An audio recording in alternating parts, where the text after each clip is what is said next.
तो आप सबसे मेरी एक प्रार्थना है कि जो ये 6 डेज़ का कोर्स है ये आप सब भक्त बड़े ध्यान से अटेंड करेंगे और रेगुलरली अटेंड करेंगे। ट्राई करिए कि ये मिस ना हो कोई भी एक क्लास बीच में, क्योंकि आप फिर नेक्स्ट क्लास में कनेक्ट नहीं कर पाओगे।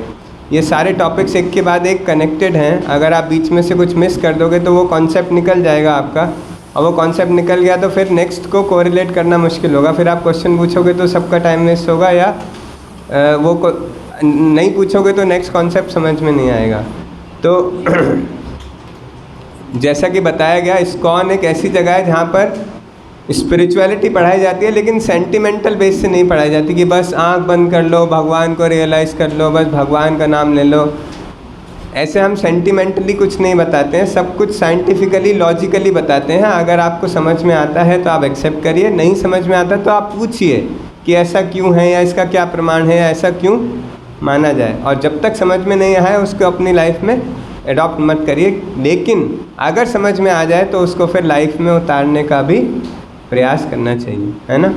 जैसे कोई बहुत सिगरेट पीता है और वो ये बोले कि उसको कोई समझाए कि सिगरेट नहीं पीना चाहिए, सिगरेट नहीं पीना चाहिए, सिगरेट नहीं पीना चाहिए, उसको नहीं समझ में आया तो वो नहीं छोड़ेगा सिगरेट पीना, है ना।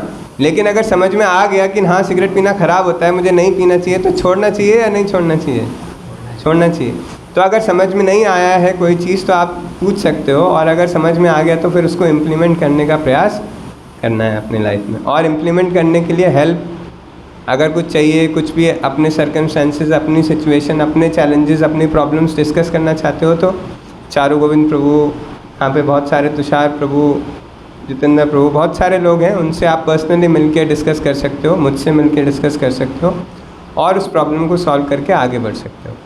ठीक है, तो हम स्टार्ट करते हैं मंगलाचरण के साथ।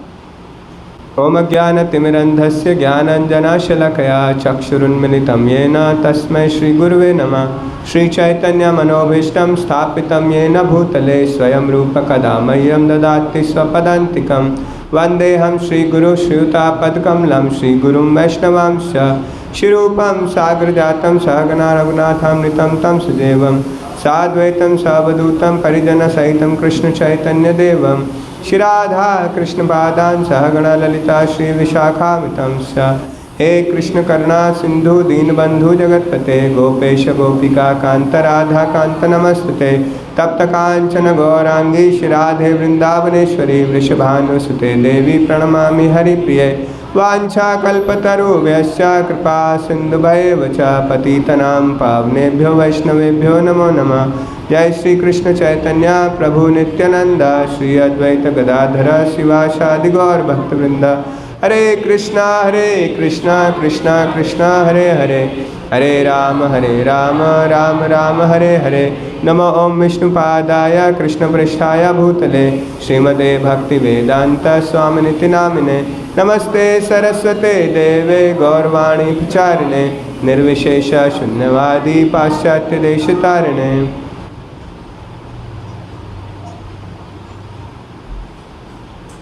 हरे कृष्णा। ओके, अगर बीच में किसी का कोई डाउट है तो आप हैंड रेस कर सकते हैं, हम उस डाउट को वहीं लेंगे। या दूसरा ऑप्शन है कि आप पेन डाउन कर सकते हो, आपके पास नोट पैड है, और फिर जब एक बार सेशन पूरा ख़त्म हो जाएगा तो फिर हम क्वेश्चन आंसर करेंगे 10-15 मिनट, उसमें आप क्वेश्चन पूछ सकते हो। क्योंकि हो सकता है जो क्वेश्चन आप बीच में पूछो उसका आंसर ऑलरेडी आने वाला ही हो, तो हम वेट कर सकते हैं जिससे कि बाकी सब लोग डिस्टर्ब ना हो और एक साथ हम क्वेश्चन आंसर ले सकते हैं।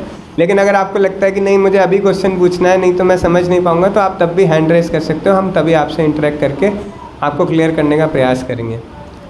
दूसरी एक छोटी सी रिक्वेस्ट और है कि जो बच्चे या जो भी भक्त यहाँ पर आगे बैठने में कंफर्टेबल हैं चेयर छोड़ के, तो वो आगे भी बैठ सकते हैं। कुछ और लोग आएंगे जो ऊपर बैठना चाहें या नीचे बैठने में सक्षम नहीं हैं, उनके लिए हम चेयर खाली कर सकते हैं। अगर कोई 1-2 ऐसे हैं जो आगे आना चाहते हैं तो वो आगे आ सकते हैं, और जो पीछे नीचे बैठे हैं वो पीछे नीचे ना बैठें, वो आगे आके नीचे बैठें, क्योंकि फिर पीछे से कुछ दिखाई नहीं देगा तो समझ नहीं पाएंगे। या चेयर्स खाली हो गई हैं जो भी, तो आप चेयर्स ले सकते हो।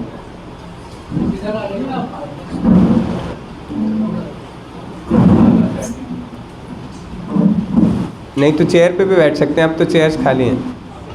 Thank you so much all of you. Okay, journey of self discovery, जैसा कि नीचे लिखा हुआ है 6 days लाइफ चेंजिंग सेमिनार। अगर हमने 6 दिन का लाइफ चेंजिंग सेमिनार अटेंड कर लिया तो हमारे जीवन में कुछ ना कुछ बदलाव अवश्य आने वाला है, क्योंकि ये इतनी सारी चीज़ें समझा देगा। जैसे प्रभु जी ने अभी टॉपिक्स बताए, वो चीज़ें जब हमारी समझ में आ जाएंगे तो हम अपने लाइफ में इम्प्लीमेंट करेंगे तो लाइफ में कुछ ना कुछ चेंज अवश्य आएगा। इसलिए इसको बोला जाता है लाइफ चेंजिंग सेमिनार। और ये इस्कॉन में पूरे वर्ल्ड में ये सेमिनार होता है सेम, और सभी लोग इसका बेनिफिट उठा के अपने लाइफ में वो पॉजिटिव चेंज फील करते हैं।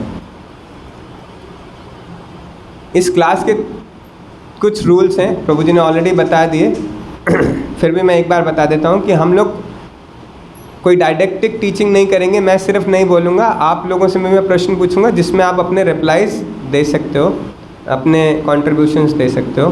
तो पार्टिसिपेट करना है डिस्कशन में, और हम लोग पूरे कोर्स में प्रेजेंट रहेंगे जैसे मैंने बताया, क्योंकि 75% से ज़्यादा अटेंडेंस जिसकी है उसी को हम सर्टिफिकेट दे पाएंगे। अदरवाइज़ ये नॉर्म्स हैं कि 75% से नीचे किसी की अटेंडेंस है तो हम उसको सर्टिफिकेट नहीं दे सकते। Then we will be punctual. अभी हम लोग 4:15 बजे तक आके सेटल हुए, तो अभी 4:30 बज के स्टार्ट करने में, तो हम लोग 4 बजे एग्जैक्टली आ जाएं, सो दैट हम मैक्सिमम बाय 4:15 स्टार्ट कर दें, सो दैट हम टाइम से ख़त्म करें, आप लोग लेट नहीं होंगे। और we will value all contributions. तो हम लोग एक दूसरे के आर्ग्यूमेंट्स को काटेंगे नहीं, चाहे कोई गलत बोल रहा है या सही बोल रहा है, हम सबको वैल्यू करेंगे और फिर उसके ऊपर डिस्कशन करके सही क्या शास्त्रों के हिसाब से है उसको हम फाइंड करने का प्रयास करेंगे। We will appreciate and induct what we learn. जैसे मैंने बताया कि जो भी हमें अच्छा लगेगा हम उसको अपने लाइफ में इम्प्लीमेंट करने का प्रयास करेंगे, उसको सीख के। And then last is will keep our mobile phones on silent mode. बीच में कोई भी डिस्टर्बेंस नहीं करेंगे, मोबाइल फ़ोन साइलेंट पे डाल लीजिए। अगर कोई बहुत इमरजेंसी कॉल है तो बाहर जाके अटेंड कर सकते हैं, लेकिन अगर साइलेंट पे रखेंगे तो किसी के लिए भी डिस्टर्बेंस नहीं होगा। ओके, जो भी हम आज डिस्कस करने वाले हैं या आगे आने वाले कभी भी किसी भी सेशंस में डिस्कस करने वाले हैं, वो सब बेस्ड है इस डिवाइन ग्रेस एसी भक्ति वेदांत स्वामी श्रील प्रभुपाद की शिक्षाओं पर, जो कि हमारे संस्थापक आचार्य हैं, इस्कॉन के फाउंडर आचार्य हैं, जिनकी फ़ोटो पीछे लगी है। तो इनकी शिक्षाओं पर ही ये सारा सेमिनार डिज़ाइंड है, और आगे भी जो भी सेमिनार होगा वो सब प्रभुपाद की शिक्षाओं पर ही आधारित है। Journey of self discovery course जैसे 6 दिन हैं, ये 6 दिन के टॉपिक्स हैं। फर्स्ट डे का टॉपिक है सर्च फॉर हैप्पीनेस, जिसको बोलते हैं आनंद की खोज। तो हम अपने जीवन में हमेशा आनंद की खोज में लगे रहते हैं, हमेशा हमें सुख चाहिए, हमेशा हमें खुशी चाहिए, हमेशा हमें आनंद चाहिए या नहीं? या सब लोगों को ऐसा लगता है कि नहीं, दुख भी आ जाएगा भी तो ठीक है, कोई बात नहीं, दुख भी आता ही है, सुख भी आता ही है। कितने लोग अपने लाइफ में दुख चाहते हैं? कोई नहीं चाहता। कितने लोग अपनी लाइफ में सुख चाहते हैं, आनंद चाहते हैं? सब आनंद चाहते हैं। तो लेकिन हम ये देखते हैं कि बहुत सारी चीज़ों को पाने के बाद भी जीवन में वो आनंद हमें प्राप्त नहीं होता, वो सुख हमें प्राप्त नहीं होता। हमें लगता है पापा नया मोबाइल दिला दें तो मैं बड़ा खुश हो जाऊंगा, फिर थोड़े दिन बाद वो मोबाइल यूज़ करते करते मोबाइल ख़राब हो जाए तो दुख, खो जाए तो दुख, या कोई उसका लेटेस्ट वर्जन आ जाए, लेटेस्ट मॉडल आ जाए तो फिर ये लगता है कि अब तो मेरा मोबाइल पुराना हो गया। 6 महीने बाद ही वो खुशी उस मोबाइल से जो मिल रही थी वो ख़त्म हो जाती है। तो फिर हम किसी और चीज़ के बारे में सोचने लगते हैं कि अब ये मुझे ज़्यादा खुशी दे सकता है। और ऐसे करते करते हम अपने जीवन में अलग अलग चीज़ों के पीछे घूमते रहते हैं। किसके लिए? खुशी पाने के लिए या आनंद पाने के लिए। ऐसा होता है सबके साथ या नहीं होता है? होता है ना। तो सब अपना टारगेट बनाते हैं, कोई शॉर्ट टर्म टारगेट बनाता है, कोई लॉन्ग टर्म टारगेट बनाता है कि बस मैं स्कूल टॉप कर लूँ तो कितना खुश हो जाऊँगा। मैं स्कूल टॉप कर भी लिया अगर तो फिर उसके बाद लगता है अच्छा अभी मैं ग्रेजुएशन यहाँ से कर लूँ तो कितना अच्छा हो जाएगा, मेरा एडमिशन इस कॉलेज में हो जाए तो कितना अच्छा हो जाएगा। तो हम अलग अलग टारगेट्स बनाते रहते हैं ये सोच के कि ये टारगेट मुझे बहुत सुख देने वाला है या बहुत आनंद देने वाला है, बट जब हम उसे अचीव कर लेते हैं या नहीं करते, दोनों ही सूरतों में वो आनंद थोड़े दिन बाद ख़त्म हो जाता है। तो आज हम डिस्कस करेंगे कैसे उस आनंद को प्राप्त किया जाए अपने जीवन में, परमानेंट कैसे उस आनंद को रखा जाए, उस खुशी को परमानेंट कैसे रखा जाए। सब परमानेंटली खुश होना चाहते हैं या नहीं? ओके। फिर नेक्स्ट डे का टॉपिक आएगा, डज गॉड एग्जिस्ट, क्या भगवान है? आप में से कितने लोग ऐसा मानते हैं कि भगवान है? आप लोग मंदिर में बैठे हैं तो मना तो नहीं करेंगे, लेकिन कई बार हम देखते हैं मूवीज़ में या कहीं किसी ऐसे व्यक्ति से मिल गए जो कि भगवान में विश्वास नहीं करता, या किसी और धर्म के व्यक्ति से मिल गए और वो हमें कुछ ऐसी बातें बताते हैं, या हमारे साथ भी कई बार ऐसा होता है, जब तक जीवन में अच्छा चल रहा है तब तक तो भगवान है, भगवान को भोग चढ़ाने जाएंगे, मंदिर दर्शन करने जाएंगे, और अगर हमारे साथ कुछ गलत हो गया, कुछ उल्टा हो गया, हमारी एक्सपेक्टेशन के विपरीत हो गया, तो फिर कहाँ है भगवान? मैंने तो इतना दर्शन किए, जाके 10 रुपये का नोट भी चढ़ाया, जाके प्रसाद भी चढ़ाया, लेकिन भगवान ने मेरे साथ ऐसा कर दिया, मैं भगवान को नहीं मानता। कई बार हमारा जो फेथ है वो शेक हो जाता है। हुआ है कभी आप लोगों के साथ ऐसा, या किसी के साथ होता हुआ देखा है? होता है ना? तो उसके लिए हमें जानना ज़रूरी है कि क्या भगवान है या नहीं है, या कुछ ऐसे ही क्रिएट कर दिया गया भगवान को और हमें बुद्धू बनाया जा रहा है। तो भगवान है या नहीं, इसको हम तथ्य से, स्पिरिचुअल इंटेलिजेंस से समझने का प्रयास करेंगे। देन थर्ड आएगा, भगवान अगर हैं तो भगवान एक हैं या अनेक हैं? इतने सारे भगवान हैं। भगवान गणेश जी को भगवान बोलें कि शिव जी को भगवान बोलें कि माता रानी को भगवान बोलें, कि सब मिला के भगवान है, कि अल्लाह भगवान है, कि जीसस भगवान है, कि कौन भगवान है कौन भगवान नहीं है, या सारे के सारे भगवान हैं? ये कन्फ्यूजन रहता है या नहीं रहता है? रहता है। तो ये कन्फ्यूजन को दूर करेगा हमारा तीसरा सत्र, जिसको बोलते हैं वन गॉड और many gods. Then fourth session आएगा, हु एम आई, मैं कौन हूँ। हम अपने आप को जानने का प्रयास करेंगे। तो आप बोलोगे प्रभु जी टाइम पास कर रहे हो, मैं तो जानता ही हूँ, मेरा नाम ये है और मैं यहाँ पे रहता हूँ, यहाँ पे मैंने पढ़ाई करी है, मेरे बारे में मुझे सब कुछ पता है। आप क्या नई बात बताओगे हु एम आई में? लेकिन अगर हम परमानेंटली खुश रहना चाहते हैं तो हमें अपने आप का जो रियल स्वरूप है, हम जो रियल में हैं, उसको जानना बड़ा आवश्यक है, जिसको हम डिटेल में डिस्कस करेंगे फोर्थ सेशन में। और उसके बाद फिफ्थ सेशन बहुत ही मोस्ट इम्पॉर्टेंट है, और मेरी रिक्वेस्ट है कि इस सेशन को कोई भी मिस मत करिएगा। Why do bad things happens to good people, अच्छे लोगों के साथ बुरा क्यों होता है? और इसका वाइस वर्सा भी है, बुरे लोगों के साथ अच्छा क्यों होता है? हम देखते हैं बहुत सारे अच्छे लोग हैं, मंदिर भी जाते हैं और झूठ नहीं बोलते, सिंपली अपना जीवन जीने का प्रयास करते हैं, लेकिन उनके साथ कुछ अच्छा नहीं हो रहा, ज़्यादा पैसा भी नहीं कमा पाते, और दुख पे दुख आ रहे हैं उनकी लाइफ में। कभी कुछ प्रॉब्लम हो जाती है, कभी कोई बीमार पड़ जाता है, कभी कोई प्रॉब्लम आ जाती है, तो वो बेचारा सिंप्लिसिटी से जीने का प्रयास कर रहा है, अच्छे से जीने का प्रयास कर रहा है, सच्चाई से जीने का प्रयास कर रहा है, लेकिन उसके जीवन में दुख ही आए जा रहे हैं। और कोई व्यक्ति बहुत झूठ बोलता है, बहुत धोखा देता है, वो दिन पे दिन तरक्की करता जा रहा है, उसके पास पैसा भी बहुत आ रहा है, उसके पास प्रोग्रेस भी बहुत आ रही है, उसके पास फेम भी बहुत आ रहा है। तो कई बार ये डाउट आ जाता है मन में कि अच्छे लोगों के साथ बुरा क्यों होता है, या बुरे लोगों के साथ अच्छा क्यों होता है, कि वो व्यक्ति तो बड़ा ख़राब है लेकिन उसके साथ तो बहुत अच्छा हो रहा है, और मैं कितना अच्छा हूँ, मैं तो किसी के साथ कुछ बुरा नहीं करता, लेकिन फिर भी मेरे साथ बुरा क्यों हो रहा है, मेरे एक्सपेक्टेशंस पूरे क्यों नहीं हो रहे हैं। तो इसको हम डिस्कस करेंगे फिफ्थ सेशन में। और लास्ट में हम डिस्कस करेंगे yoga for modern age. Yoga क्या है एक्चुअली, और योगा का हमारे लाइफ में क्या कंट्रीब्यूशन है, और योग की असली डेफिनेशन क्या है, किस चीज़ को योगा बोला जाता है, और आज के आधुनिक जीवन में योगा का क्या महत्व है।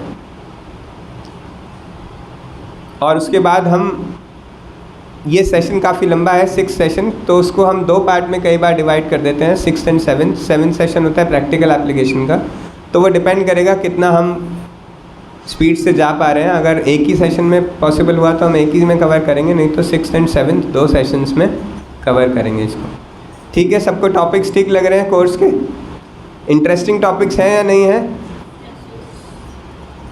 आपके कुछ क्वेश्चंस आंसर होंगे इन टॉपिक्स में या नहीं होंगे? होंगे? ओके। तो आज का टॉपिक है सर्च फॉर हैप्पीनेस, आनंद की खोज। तो जैसा मैंने बताया कि हम सब आनंद की खोज में लगे रहते हैं। तो वो आनंद हमें कैसे प्राप्त होगा उसको आज हम समझने का प्रयास करेंगे साइंटिफिक तरीके से।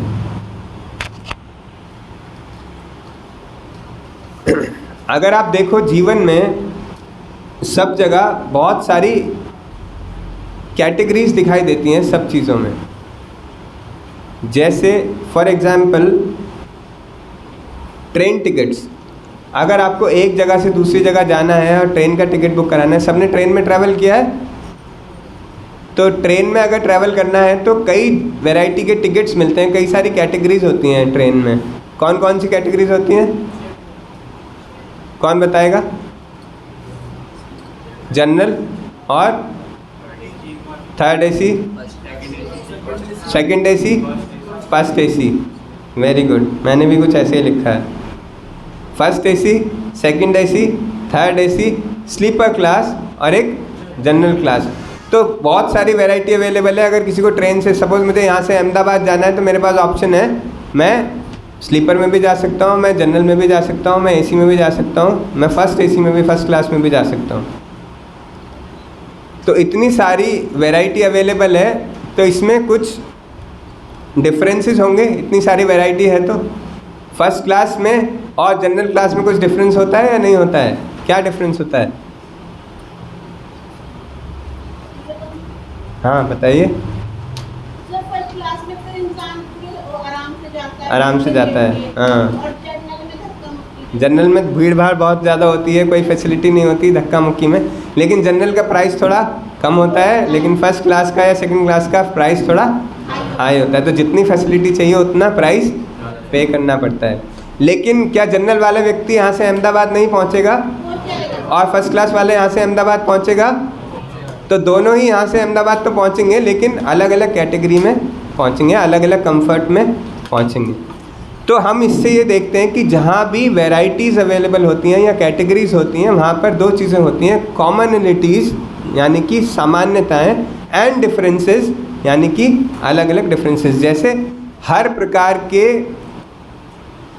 क्लास में, फर्स्ट क्लास में या सेकंड क्लास में या थर्ड क्लास में अलग अलग डिफरेंसेस हैं। फर्स्ट क्लास अलग तरह की फैसिलिटी देता है, सेकंड क्लास अलग तरह की फैसिलिटी देता है, और जो जनरल है वो अलग तरह की फैसिलिटी देता है। लेकिन कॉमन क्या है? सब यहाँ से आपकी डेस्टिनेशन पे पहुँचा सकते हैं। आपको यहाँ से अहमदाबाद या दिल्ली या जहाँ भी जाना है वहाँ पर पहुँचा देंगे। तो क्या हुआ, एक चीज़ कॉमन भी है और कुछ डिफरेंसेस भी हैं। समझ पा रहे हैं?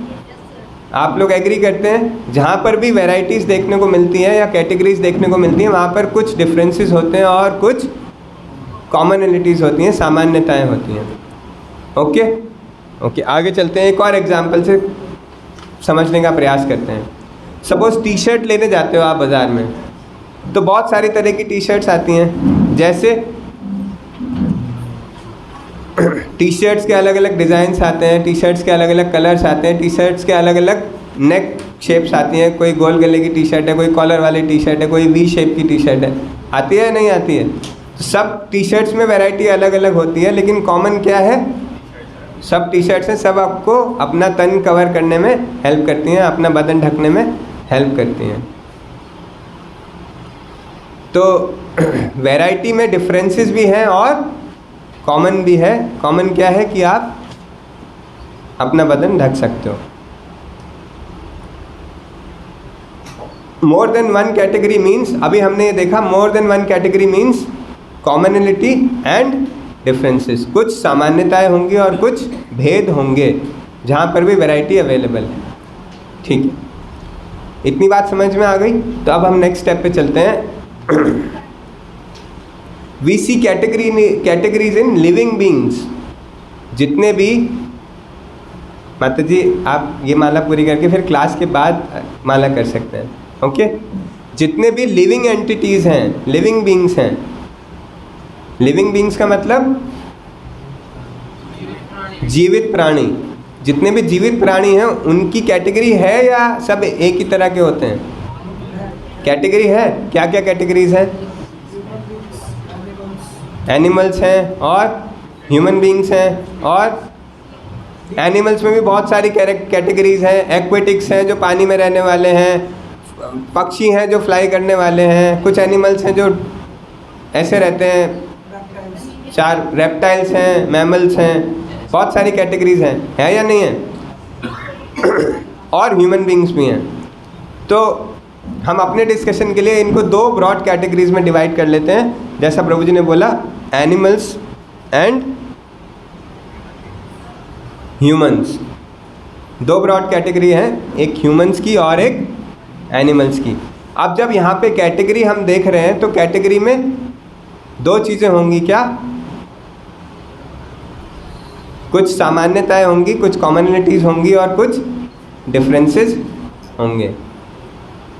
कुछ सामान्यताएं होंगी और कुछ डिफरेंसेस होंगे, यही हम अभी तक पढ़ रहे हैं। तो आप डिस्कस करते हैं कि कॉमन क्या है, what is common between humans and animals. What is common between humans and animals. हम में और बंदर में कुछ अंतर है या नहीं है, या हम में या किसी पशु में कोई अंतर है या नहीं है। किस किस को लगता है कोई अंतर नहीं है? सबको लगता है अंतर है? ओके। अंतर की बात हम इसके बाद डिस्कस करेंगे। पहले ये बताइए, कुछ तो सामान्यताएं भी होंगी, क्योंकि हमने अभी 2 एग्जाम्पल देखे तो वहाँ सामान्यताएं थी, तो यहाँ पर भी कुछ ना कुछ सामान्यताएं तो होंगी। तो क्या क्या सामान्यताएं, क्या ऐसे कार्य हैं जो हम भी करते हैं और कोई पशु भी करता है या बंदर भी करता है, या कोई भी XYZ जो आपको अच्छा लगता है वो इसका एग्जाम्पल ले सकते हो। क्या ऐसी चीज़ है जो हम भी करते हैं और वो भी करते हैं, दोनों में सिमिलर है? दोनों खाना खाते हैं, वेरी गुड, हरी बोल। और दोनों सोते हैं, वेरी गुड, दोनों सोते हैं। और कोई? दोनों को डर लगता है। दोनों जगते भी हैं, चलते हैं, अच्छा दोनों चलते भी हैं, हाँ वेरी गुड। हाँ, वो भी यहाँ पे अर्थ पे रहते हैं और हम भी अर्थ पे रहते हैं, वेरी गुड। वो आसमान में भी उड़ लेते हैं, हम आसमान में नहीं उड़ पाते। चलो ये तो डिफरेंस हो गया, बट कॉमनलिटी है कि वो भी अर्थ पे रह सकते हैं और हम भी अर्थ पे रह सकते हैं। हाँ जी, हाँ पढ़ लिया आपने। किन लोगों ने इसके बारे में पढ़ा हुआ है? कितने लोग ऐसे हैं? आपने पढ़ा हुआ है बस? ओके, 2 लोगों ने पढ़ा हुआ है, ठीक है। तो हम कॉमनलिटीज़ की बात करें, जैसे प्रभु जी ने बताया कि वो भी सोते हैं और हम भी सोते हैं, वो भी खाते हैं और हम भी खाते हैं। उन्हें भी डर लगता है, हमें भी डर लगता है। कितने लोग यहाँ पे ऐसे जिन्हें डर नहीं लगता? सबको डर लगता है, चाहे वो किसी का भी डर हो, चाहे वो पुलिस का डर हो, चाहे वो पापा का डर हो, चाहे वो गर्लफ्रेंड का डर हो, लेकिन किसी ना किसी का डर तो सबको होता ही है। मम्मी का डर हो, भगवान का डर हो, प्रभु जी का डर हो, किसी ना किसी का डर तो होता ही है। तो क्या क्या कॉमनलिटीज़ हैं? वो भी खाते हैं, हम भी खाते हैं, वो भी सोते हैं, हम भी सोते हैं, उन्हें भी डर लगता है, हमें भी डर लगता है, और वो भी रिप्रोड्यूस करते हैं और हम भी रिप्रोड्यूस करते हैं। उनके भी बच्चे होते हैं और हमारे भी, जब हमारा समय आता है तो हमारे भी बच्चे होते हैं, फैमिली होती है, आगे फैमिली चलती है, होता है। पशुओं के बच्चे देखें हैं, गाय भैंस कुत्ता बंदर जो भी आप लोग हैं सबके बच्चे होते हैं, और इंसानों के भी बच्चे होते हैं, हम भी किसी इंसान के ही बच्चे हैं। तो ये भी एक कॉमनलिटी है दोनों में। तो इसके बारे में शास्त्र में एक श्लोक आता है जो आप मेरे साथ साथ बोल सकते हो, मैं प्रोनाउंस करूँगा, आप मेरे पीछे पीछे बोलिएगा। बड़ा इंपॉर्टेंट श्लोक है, हमें याद होना चाहिए। आहार निद्रा भय मैथुनम च, वेरी गुड, एक बार और। आहार निद्रा भय मैथुनम च, सामान्यमेतत् पशुभिर्नराणाम्, एक बार और, सामान्यमेतत् पशुभिर्नराणाम्। ये महाभारत का श्लोक है। क्या कह रहा है ये? आहार यानी कि ईटिंग, खाना, निद्रा यानी कि सोना, भय डर लगना या डर की वजह से डिफेंड करना अपने आप को, डर की वजह से ही हम अपना बचाव करने का प्रयास करते हैं ना, डिफेंड करते हैं।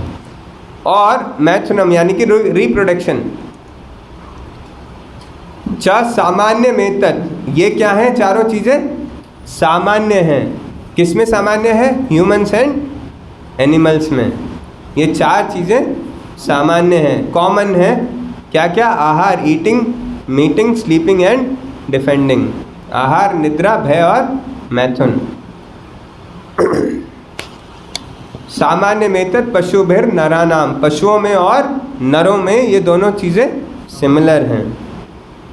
ईटिंग, स्लीपिंग, फियर और डिफेंस एंड रिप्रोडक्शन, ये चारों चीज़ें पशुओं में और इंसानों में समान हैं।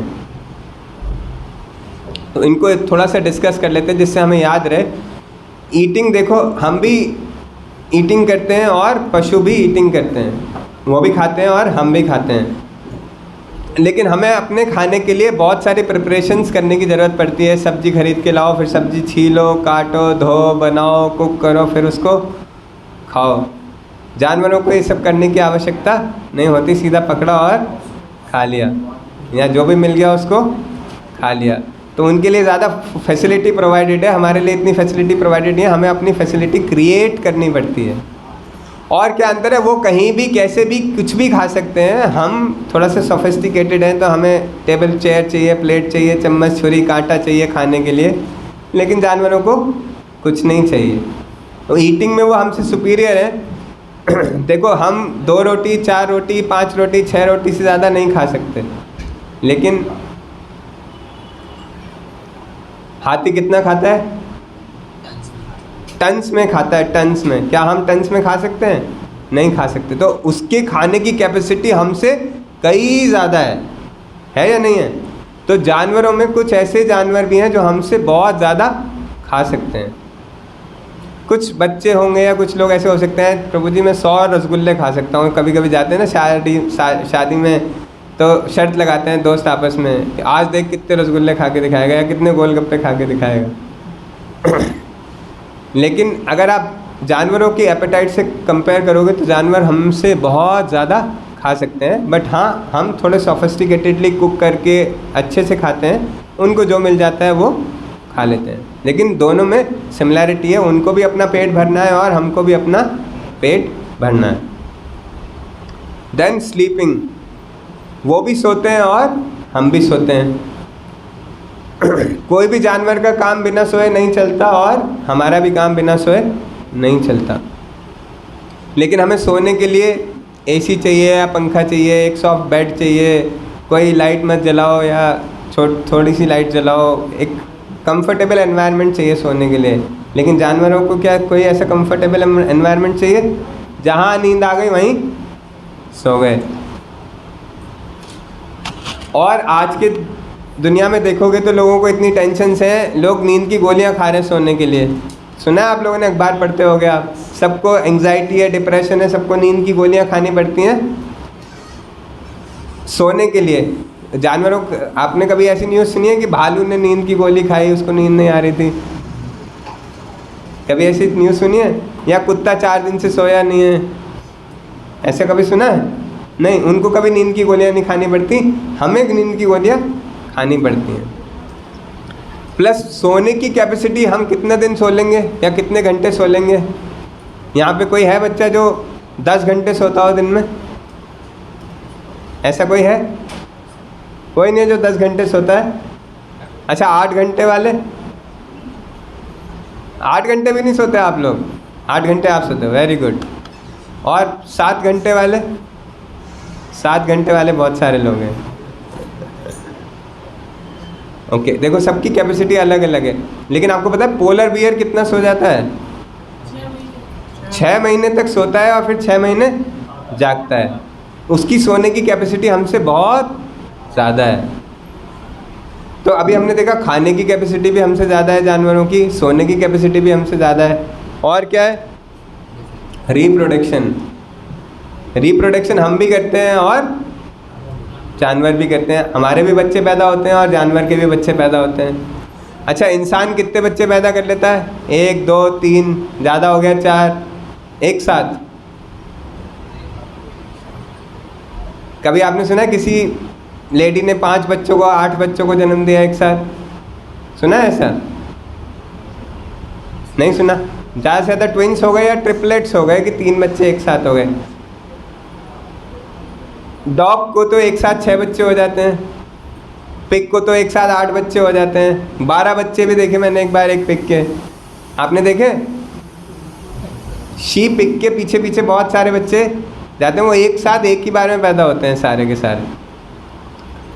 तो बच्चे पैदा करने की कैपेसिटी भी जानवरों में हमसे बहुत ज़्यादा है। हम तो 1 या 2 पैदा कर पाते हैं, लेकिन जानवर हमसे बहुत ज़्यादा कर सकते हैं। लेकिन कॉमनलिटी है कि हम भी करते हैं और वो भी करते हैं। डिफेंस, डिफेंस में कौन अच्छा है? हम ज़्यादा अच्छे हैं या जानवर ज़्यादा अच्छे हैं? मनुष्य तो डिपेंड करता है जानवर के ऊपर अपना डिफेंस करने के लिए। कुत्ता पालते हैं ना लोग, बाहर घर के बाहर लिखा होता है कुत्ते से सावधान। वो किस लिए लिखा है? अपने डिफेंस करने के लिए तो लिखा है कि कुत्ता है घर में, ध्यान से आना भैया, कोई ऐसे वैसे अंदर मत घुस जाना। लोग कुत्ता पालते हैं अपनी रक्षा करने के लिए, अपना डिफेंड करने के लिए। तो जानवरों के पास ऑटोमेटिक डिफेंस सिस्टम है, लेकिन हमें अपना डिफेंस सिस्टम डेवलप करना पड़ता है। हमें पुलिस भी चाहिए हमें डिफेंड करने के लिए, हमें आर्मी चाहिए हमें डिफेंड करने के लिए, हमें अस्त्र शस्त्र चाहिए अपना डिफेंस करने के लिए। लेकिन सारे जानवरों के पास अपना डिफेंस मैकेनिज्म है। और आपको विश्वास नहीं तो बाहर कोई कुत्ता मिले तो उसकी पूंछ पकड़ के देखो, आपको पता चल जाएगा कि वो डिफेंड करना जानता है या नहीं जानता है। जानता है या नहीं जानता? जैसे ही पूंछ पकड़ोगे फ़ौरन दांत दिखाएगा आपको, क्योंकि उसको दांत मिले हैं डिफेंड करने के लिए। हमारे पास ऐसा कुछ नहीं है डिफेंड करने। हम तो 4 लड़कों को फ़ोन कर सकते हैं, अरे आ जाओ भाई लड़ाई हो गई। करते हैं ना ऐसी। We are dependent on somebody for our defence. Okay, ये 4 चीज़ें क्या है? आहार निद्रा भय मैथुनम च सामान्य मेतत पशुभिर नरानाम। ये सब कॉमन है मनुष्य में और जानवर में। यहाँ तक समझ में आ रहा है? कोई कंफ्यूजन तो नहीं है? ओके, अगर आप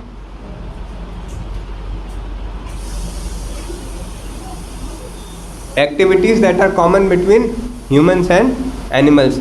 अब जब हमने कॉमनलिटीज़ की बात कर ली तो कुछ ऐसा भी होगा जो डिफरेंट है। तो डिफरेंस क्या है हम में और जानवरों में? कोई बताएगा? इंटेलेक्ट। इंटेलेक्ट को कैसे एक्सप्लेन करोगे? कॉन्शियसनेस। ओहो, हाई फाई वर्ड, इतने भारी भारी वर्ड यूज़ हो रहे हैं। ये पुराने डिवोटीज़ को बैठाओ ना, भारी भारी वर्ड बोलते हैं ये। इंटेलेक्ट, हाँ, मतलब हमारी इंटेलिजेंसी में और उनकी इंटेलिजेंसी में थोड़ा सा फ़र्क। ऐसा नहीं कह सकते आप कि जानवर इंटेलिजेंट नहीं होते। क्या नहीं होते जानवर इंटेलिजेंट? वो पुलिस वाले तो कुत्ता पालते हैं, इसीलिए उसको ट्रेन करते हैं और वो जाके बताता है कि कहाँ सबूत छुपा हुआ है। तो उसमें इंटेलिजेंस नहीं होगी तो वो कैसे बताएगा? तो इंटेलिजेंस होती है, लेकिन हमारे इंटेलिजेंस में और उनके इंटेलिजेंस में कुछ फ़र्क हो सकता है। और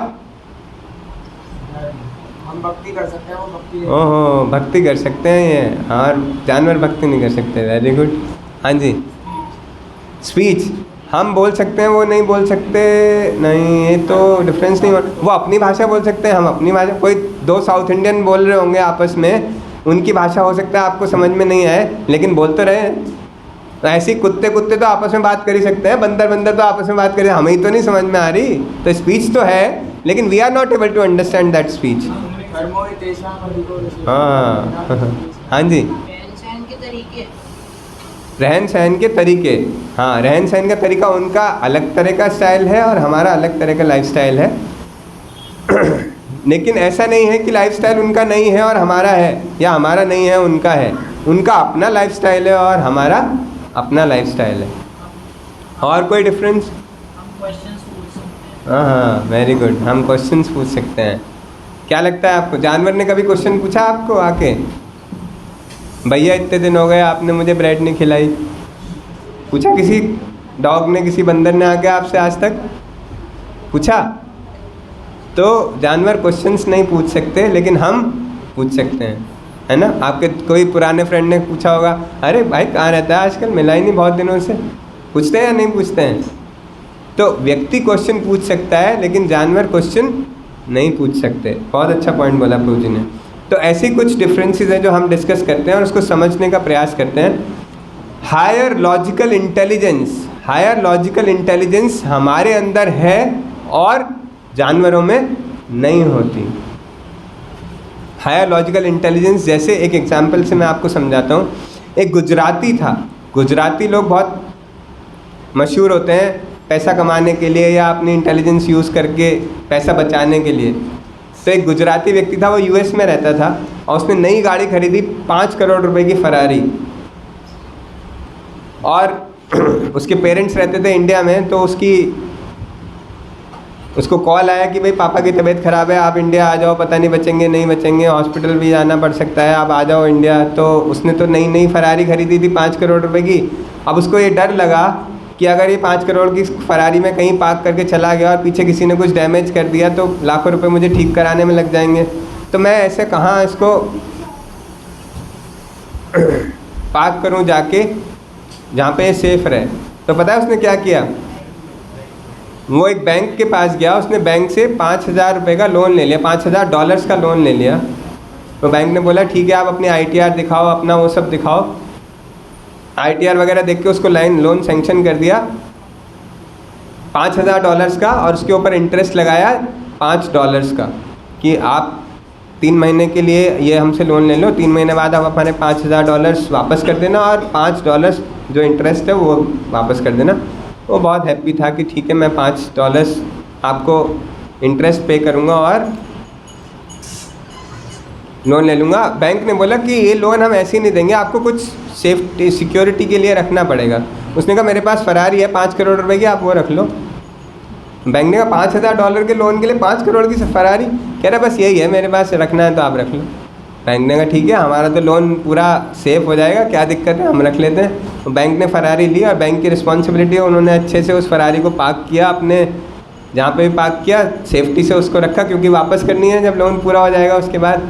और वो इंडिया आ गया, अपने पापा की तबीयत मैनेज करी, 2 महीने बाद वापस गया, बैंक को $5,000 वापस किए, $5 इंटरेस्ट के वापस किए और अपनी गाड़ी लेके घर आने लगा। तो जब गाड़ी लेके वापस आने लगा तो बैंक वाले ने रोक लिया, बोला कि आपके पीछे 2 महीने में हमने आपके ऊपर काफ़ी रिसर्च किया, आप तो बहुत अमीर आदमी हो, आपने $5,000 का लोन क्यों लिया?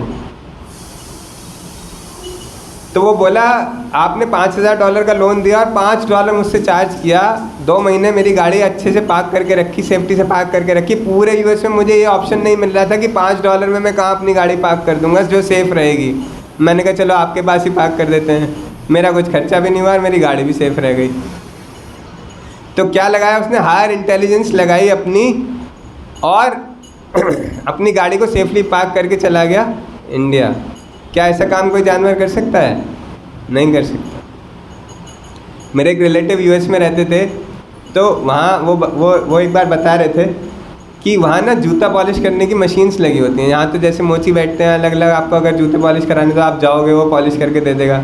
वहाँ पे मशीन्स लगी होती हैं यूएस में, और आप एक शू डालो वो पॉलिश होकर बाहर आ जाएगा, फिर दूसरा शू डालो, फिर दूसरा शू, तब तक वापस नहीं आ जाएगा जब तक आप वहाँ पे कॉइन नहीं डालोगे, जो भी रिक्वायर्ड कॉइन है वहाँ पे वो नहीं डालोगे। तो आपने एक जूता पॉलिश करा लिया, दूसरा तभी पॉलिश होकर आएगा जब तक कॉइन नहीं डालोगे।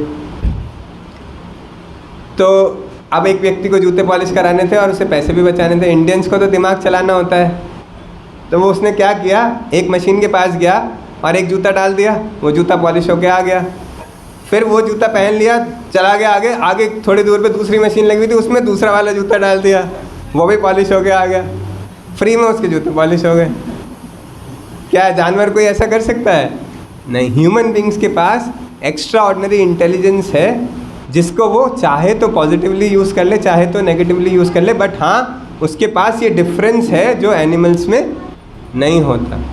समझ में आया? ये पॉइंट्स मैंने इसलिए बताए या एग्जाम्पल इसलिए समझाया कि हमें याद रहे कि जानवर में और इंसान में क्या डिफरेंस है। एक हायर इंटेलेक्ट का, जैसे प्रभु जी बता रहे थे, एक हायर लॉजिकल इंटेलिजेंस का डिफरेंस होता है। और क्या डिफरेंस है? Discrimination power. एक मनुष्य के अंदर डिस्क्रिमिनेशन पावर होती है, वो अच्छा क्या है और बुरा क्या है उनमें डिफ्रेंशिएट कर सकता है। मेरे लिए क्या अच्छा है और मेरे लिए क्या बुरा है उसमें डिफ्रेंशिएट कर सकता है। पर जो जानवर है वो डिफ्रेंशिएट नहीं कर पाता कि क्या मेरे लिए अच्छा है क्या मेरे लिए अच्छा नहीं है। अगर आप इसको प्रैक्टिकली करके देखना चाहते हो तो आपके गली में जहाँ पे भी आप रहते होगे बहुत सारे कुत्ते होंगे। एक कुत्ते को आप डंडा मारो, वो भाग जाएगा। फिर अगले दिन उस कुत्ते को रोटी खिलाओ, वो आ जाएगा आपके पास रोटी खाने। क्या वो ये सोचेगा कि कल तो इसने डंडा मारा था, आज भी हो सकता है डंडा मार दे? सोचेगा वो? नहीं, जब आप रोटी खिलाओगे तो आ जाएगा। लेकिन किसी मनुष्य को आप पीट दो एक बार, फिर उसे बुलाओ, आ जा यार, आज साथ बैठ के कोल्ड ड्रिंक पीते हैं कॉफ़ी में, आएगा आपके पास? नहीं आएगा। तो मनुष्य को पता है क्या मेरे लिए अच्छा है और क्या मेरे लिए अच्छा नहीं है, लेकिन जानवरों को ये नहीं पता मेरे लिए क्या अच्छा है क्या अच्छा नहीं है, तो वो डिस्क्रिमिनेट नहीं कर पाते। लेकिन मनुष्य डिस्क्रिमिनेट करने की पावर है उसके अंदर। Next is inquiry. जैसे प्रभु जी कह रहे थे कि वो हम क्वेश्चंस पूछ सकते हैं लेकिन जानवर क्वेश्चंस नहीं पूछ सकते। और कैसे क्वेश्चन पूछ सकते हैं कि मेरे जीवन में दुख क्यों है। अगर आपको कोई बीमारी आ गई या आपको कोई दुख आ गया तो आप किसी दोस्त से डिस्कस कर सकते हो, अपने पेरेंट्स से डिस्कस कर सकते हो, अपने काउंसलर से डिस्कस कर सकते हो कि ये दुख मेरे जीवन में क्यों आया है, इसके पीछे रीज़न क्या है। लेकिन अगर किसी जानवर को कोई दुख है तो क्या वो किसी से डिस्कस कर सकता है? क्या वो किसी से प्रश्न पूछ सकता है? नहीं पूछ सकता। उसको दुख वो सहना ही पड़ेगा और उस दुख के पीछे क्या रीज़न है वो कभी जान नहीं पाएगा। लेकिन मनुष्य चाहे तो ये इंक्वायरी कर सकता है। And next is the destination of life. हमारा लाइफ का गोल क्या है, हमारे लाइफ का डेस्टिनेशन क्या है, वो एक ह्यूमन बीइंग सोच सकता है, लेकिन कभी कोई एक जानवर या पशु नहीं सोच सकता कि मैं कहाँ जाना, मैं एक IAS ऑफिसर बनना चाहता हूँ। या कुत्ता कभी सोचेगा मैं एक IAS ऑफिसर बनना चाहता हूँ? नहीं सोच सकता। मैं पढ़ लिख के फॉरेन कंट्री जाना चाहता हूँ जॉब करने के लिए, क्या कोई गाय सोच सकती है कि मैं फॉरेन कंट्री जाना चाहती हूँ? उसके जीवन का लक्ष्य क्या है ये मनुष्य डिसाइड कर सकता है या मनुष्य इंक्वायरी कर सकता है, लेकिन एक पशु के जीवन का क्या लक्ष्य है वो कभी भी इंक्वायरी नहीं कर सकता। ये डिफरेंस है मनुष्य में और पशु में। भगवान ने पशु को ऐसा नहीं बनाया कि वो ये इंक्वायरीज कर सके, लेकिन मनुष्य को ऐसा बनाया कि वो ये सब इंक्वायरीज कर सके। समझ में आया यहाँ तक? Now comes the very interesting points. ध्यान से सुनिए। पशुओं में या जानवरों में हायर इंटेलिजेंस नहीं है, डिस्क्रिमिनेशन पावर नहीं है और इंक्वायरी करने की पावर भी नहीं है, तो वो नहीं करते। दोबारा रिपीट कर रहा हूँ, ध्यान से सुनिए। जानवरों में इंक्वायरी करने की पावर नहीं है, डिस्क्रिमिनेट करने की पावर नहीं है और हायर लॉजिकल इंटेलिजेंस नहीं है, तो वो यूज़ नहीं करते। लेकिन अगर मनुष्य में हायर लॉजिकल इंटेलिजेंस भी है, डिस्क्रिमिनेट करने की पावर भी है और इंक्वायरी करने की पावर भी है, वो तब भी ना करे तो उसको क्या बोलेंगे? जिसमें वो करने की पावर नहीं है, वो नहीं कर रहा तो ठीक है, लेकिन जिसमें पावर है वो तब भी नहीं कर रहा है तो उसको क्या बोलेंगे? देखो आप बोल रहे हो, मैं नहीं बोल रहा हूँ। एक मनुष्य को हायर इंटेलिजेंस भी दी गई है, डिस्क्रिमिनेट करने की पावर भी दी गई है और इंक्वायरी करने की पावर भी दी गई है। अगर वो तब भी नहीं करता है तो वो सोफिस्टिकेटेड एनिमल ही कहलाएगा, क्योंकि वो वही काम कर रहा है जो एनिमल्स करते हैं, आहार निद्रा भय मैथुनम, और जो मनुष्य को करना चाहिए वो कार्य नहीं कर रहा है। तो उसको क्या बोलेंगे? Smart two legged animal. Usually animals 4 legged होते हैं, 4 पैर वाले होते हैं, लेकिन अगर कोई मनुष्य अपनी हायर लॉजिकल इंटेलिजेंस को यूज़ नहीं कर रहा है, डिस्क्रिमिनेशन पावर को यूज़ नहीं कर रहा है और इंक्वायरी भी नहीं कर रहा है, तो he is no better than a 2 legged animal. 2 पैर वाला जानवर कह सकते हैं उसको। मैं नहीं कह रहा हूँ, आप लोगों ने कहा है, ठीक है? तो जानवरों में और उसमें बहुत ज़्यादा फर्क नहीं रह जाएगा, ऐसा शास्त्र बोलते हैं, क्योंकि जो वो करने के लिए बनाया गया वो कार्य वो नहीं कर रहा है और जो वो करने के लिए नहीं बनाया गया वो सारे कार्य कर रहा है। सिर्फ खाना, सोना, बच्चे पैदा करना के लिए बनाया गया होता तो ये फैसिलिटी तो जानवरों के पास भी, हमारे पास भी। हमने कौन से झंडे गाड़ लिए? 4 बच्चे मैंने पैदा कर लिया और 4 मेरे कुत्ते ने पैदा कर लिए, तो दोनों में क्या डिफरेंस है क्या? लेकिन हाँ, मैंने हायर इंटेलिजेंस यूज़ करके एक अच्छी पोस्ट पोजीशन प्राप्त कर ली या कुछ अच्छा कार्य कर लिया, वो जानवर, मेरा कुत्ता तो नहीं कर सकता है। तो मैंने अपना जीवन खाने पीने सोने में ही बिता दिया और मेरे कुत्ते ने भी बिता दिया, तो हम दोनों तो समान ही हो गए। तो कुछ तो मैं एक्स्ट्रा ऑर्डिनरी करूँ जो जानवर नहीं कर सकते। करना चाहिए या नहीं करना चाहिए? Okay, now we will understand that what is the subject of inquiry. हम इतनी देर से बात करें कि इंक्वायरी करने की पावर है, इंक्वायरी करने की पावर है। क्या इंक्वायर करना है, क्या प्रश्न पूछना है? वहीं पर आ गए हम सर्च ऑफ हैप्पीनेस पे, कि मैं हमेशा सुखी रहना चाहता हूँ लेकिन मैं सुखी क्यों नहीं रह पाता। हमने शुरू में बात की थी कि हर कोई खुश रहना चाहता है, हर कोई आनंद में रहना चाहता है। तो एक मनुष्य की इंक्वायरी ये होनी चाहिए कि मैं खुश क्यों नहीं रह पाता, क्योंकि हर कोई व्यक्ति खुश रहना चाहता है, हर कोई व्यक्ति आनंद में रहना चाहता है।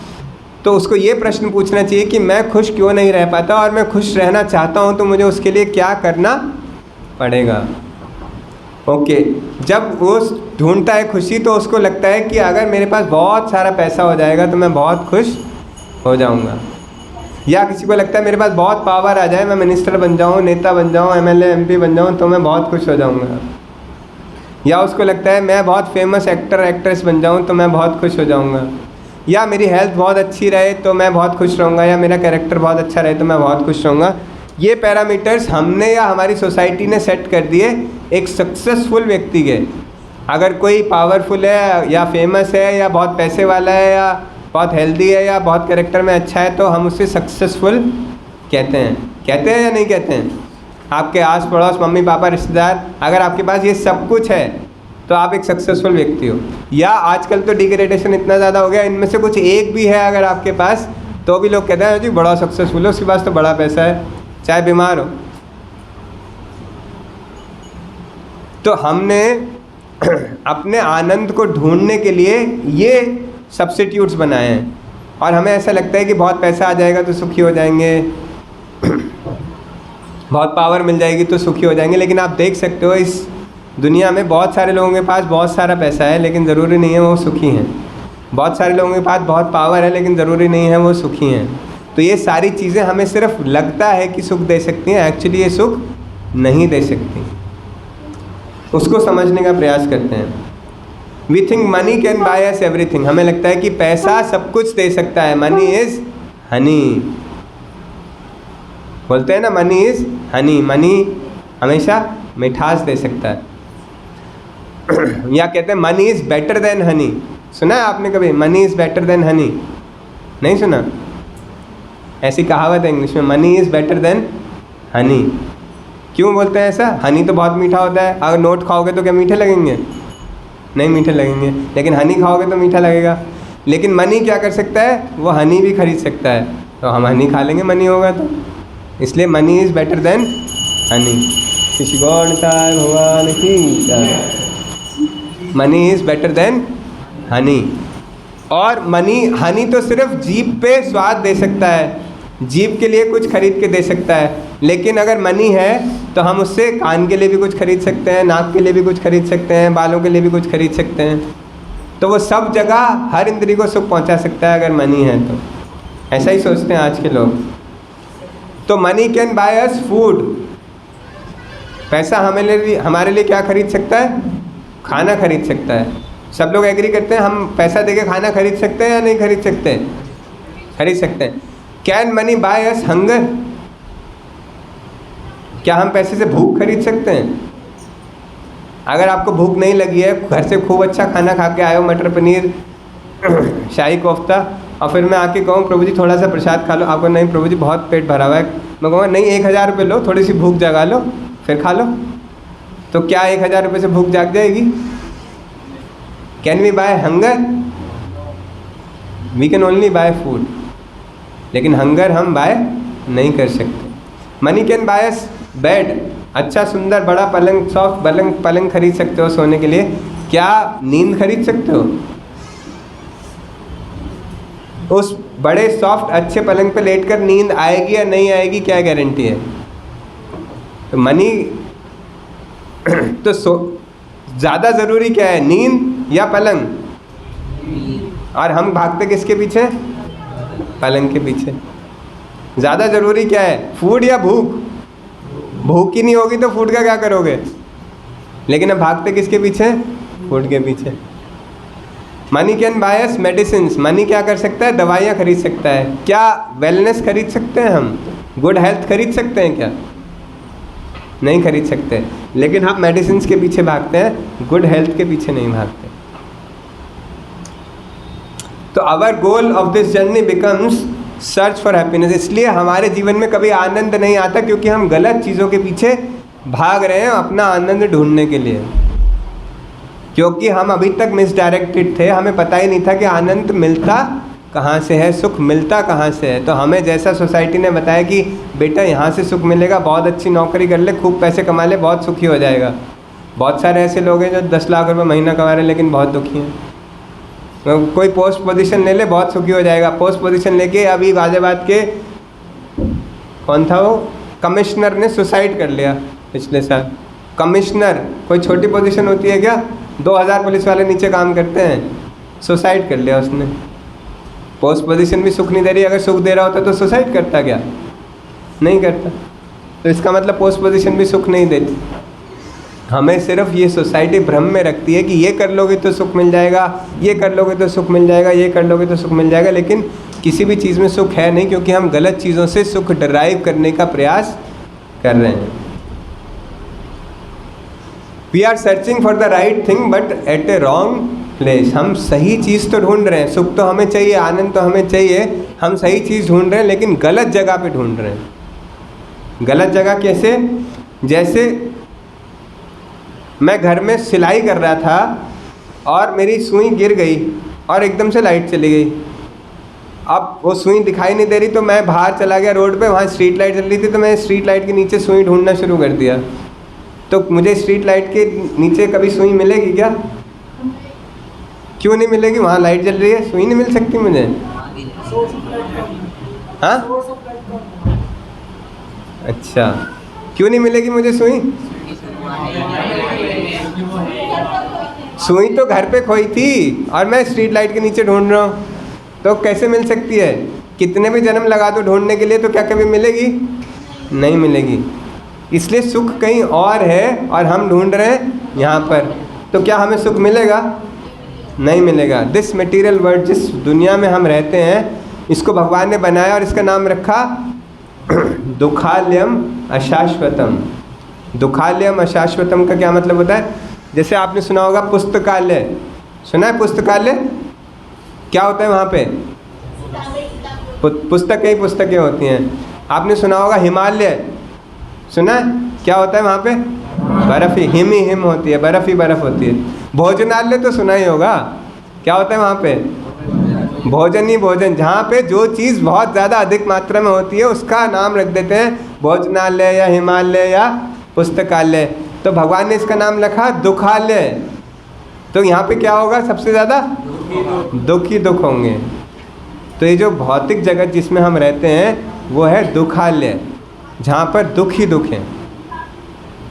और हम दुखालय में आके सुख ढूंढने का प्रयास कर रहे हैं, तो मिलेगा क्या? तो सुख तो मिलता कहीं और, लेकिन हम आ गए दुखालय में ढूंढने के लिए सुख। तो कितनी पॉसिबिलिटी है मिलने की। और दूसरा क्या बोला? अशाश्वतम। अशाश्वतम का मतलब होता है टेम्परेरी। टेम्परेरी है, बहुत इंपॉर्टेंट टर्म है ये, टेम्परेरी। आप देखो अपने जीवन में ही जो भी कुछ आपको मिला अभी तक वो सब टेम्परेरी है। कोई अच्छे कपड़े खरीद के ले आए, थोड़े दिन बाद ख़राब हो गए। अच्छा मोबाइल खरीद के ले आए, थोड़े दिन बाद ख़राब हो गए। अच्छा फ्रेंड बनाया कोई, थोड़े दिन बाद उससे लड़ाई हो गई। कुछ भी हमारे जीवन में परमानेंट नहीं रहता, जो भी आता है थोड़े समय के लिए आता है, फिर वो चला जाता है। इनफैक्ट पेरेंट्स भी भाई बहन भी थोड़े समय के लिए जीवन में आते हैं, थोड़े समय बाद जब उनका समय पूरा हो जाएगा हमें छोड़कर चले जाएंगे। सब कुछ इस जीवन में टेम्परेरी है। इसलिए भगवान ने बहुत अच्छा नाम रखा है दुखालयम, क्योंकि दुख ही दुख है, और अशाश्वतम, टेम्परेरी है सब कुछ, कुछ भी परमानेंट नहीं है। तो अब हम ढूंढ तो रहे हैप्पीनेस, तो हमें ये एनालाइज करना चाहिए, क्योंकि हम इंटेलिजेंट लोग हैं, ह्यूमन बींग्स हैं ना, सब यहाँ पे जितने बैठे सब ह्यूमन बींग्स हैं ना। तो हमारे पास हायर लॉजिकल इंटेलिजेंस है, तो हमें सोचना चाहिए कि मैं खुश होना चाहता हूँ लेकिन मैं खुश नहीं हो पा रहा हूँ, तो मेरे और मेरी खुशी के बीच में क्या अड़चन है, क्या प्रॉब्लम है। क्या दिक्कत क्या है? मैं खुश होना चाहता हूँ, मैं खुश क्यों नहीं हो पा रहा हूँ? प्रॉब्लम क्या है एक्चुअली? तो हमें हायर इंटेलिजेंस यूज़ करना चाहिए अपनी प्रॉब्लम्स को आइडेंटिफाई करने के लिए। अगर प्रॉब्लम्स को आइडेंटिफाई कर लिए तो उम्मीद है कि हमें सुख मिल जाएगा। सपोज़ मेरे हाथ में बहुत दर्द हो रहा है और मैंने एक्सरे कराया तो पता चला कि नर्व में कहीं ब्लॉकेज है खून की, और फिर मैंने मेडिकेशन किया और वो ब्लॉकेज खुल गई, तो मेरे हाथ का दर्द ठीक हो जाएगा या नहीं हो जाएगा? इसी तरह से अगर कोई दुख है जीवन में, अगर उसकी प्रॉब्लम, उसकी जड़ का पता चल जाए तो फिर वो दुख खत्म हो जाएगा। दुख खत्म हो जाएगा तो मुझे सुख प्राप्त हो ही जाएगा। तो वो प्रॉब्लम्स को आइडेंटिफाई करने का प्रयास करते हैं कि मेरे और आनंद के बीच में, मेरे और खुशी के बीच में कौन कौन सी प्रॉब्लम्स आती हैं जो मुझे दुख देती हैं। यहाँ तक सबको समझ में आ रहा है? ओके। प्रॉब्लम्स दो तरह की होती हैं, ध्यान से सुनिए। प्रॉब्लम्स दो तरह की होती हैं, एक होती है रियल प्रॉब्लम और एक होती है रिलेटिव प्रॉब्लम। एक होती है रियल प्रॉब्लम और एक होती है रिलेटिव प्रॉब्लम। रियल प्रॉब्लम वो होती है जो असली में प्रॉब्लम है, और रिलेटिव प्रॉब्लम वो होती है जो हमने बना ली कि ये हमारे लिए प्रॉब्लम है। जैसे मैं बाय डेफिनेशन आपको समझा सकता हूँ। रियल प्रॉब्लम की डेफिनेशन होती है कॉमन टू ऑल। जो रियल प्रॉब्लम होगी वो सबके लिए होगी। ऐसा नहीं है कि मेरे लिए तो प्रॉब्लम है, चारू गोविंद प्रभु के लिए प्रॉब्लम नहीं है, या आपके लिए प्रॉब्लम नहीं है, या आपके लिए तो प्रॉब्लम है वो मेरे लिए प्रॉब्लम नहीं है। तो अगर कोई रियल प्रॉब्लम है तो वो सबके लिए प्रॉब्लम होगी।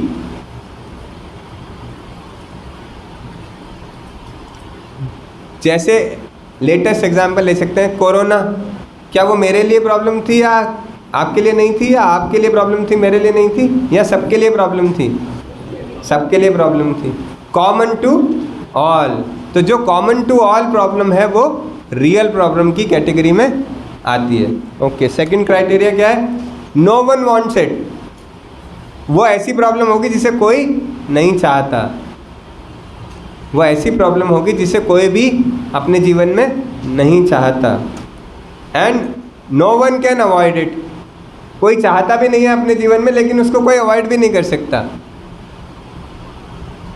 अगर कोई ऐसी प्रॉब्लम है जो इन तीनों क्राइटेरियाज को सेटिस्फाई करती है कि सबके लिए सामान्य हो, उसे कोई चाहता ना हो लेकिन उसे कोई अवॉइड भी नहीं कर सकता हो, तो वो रियल प्रॉब्लम है हमारे लाइफ की।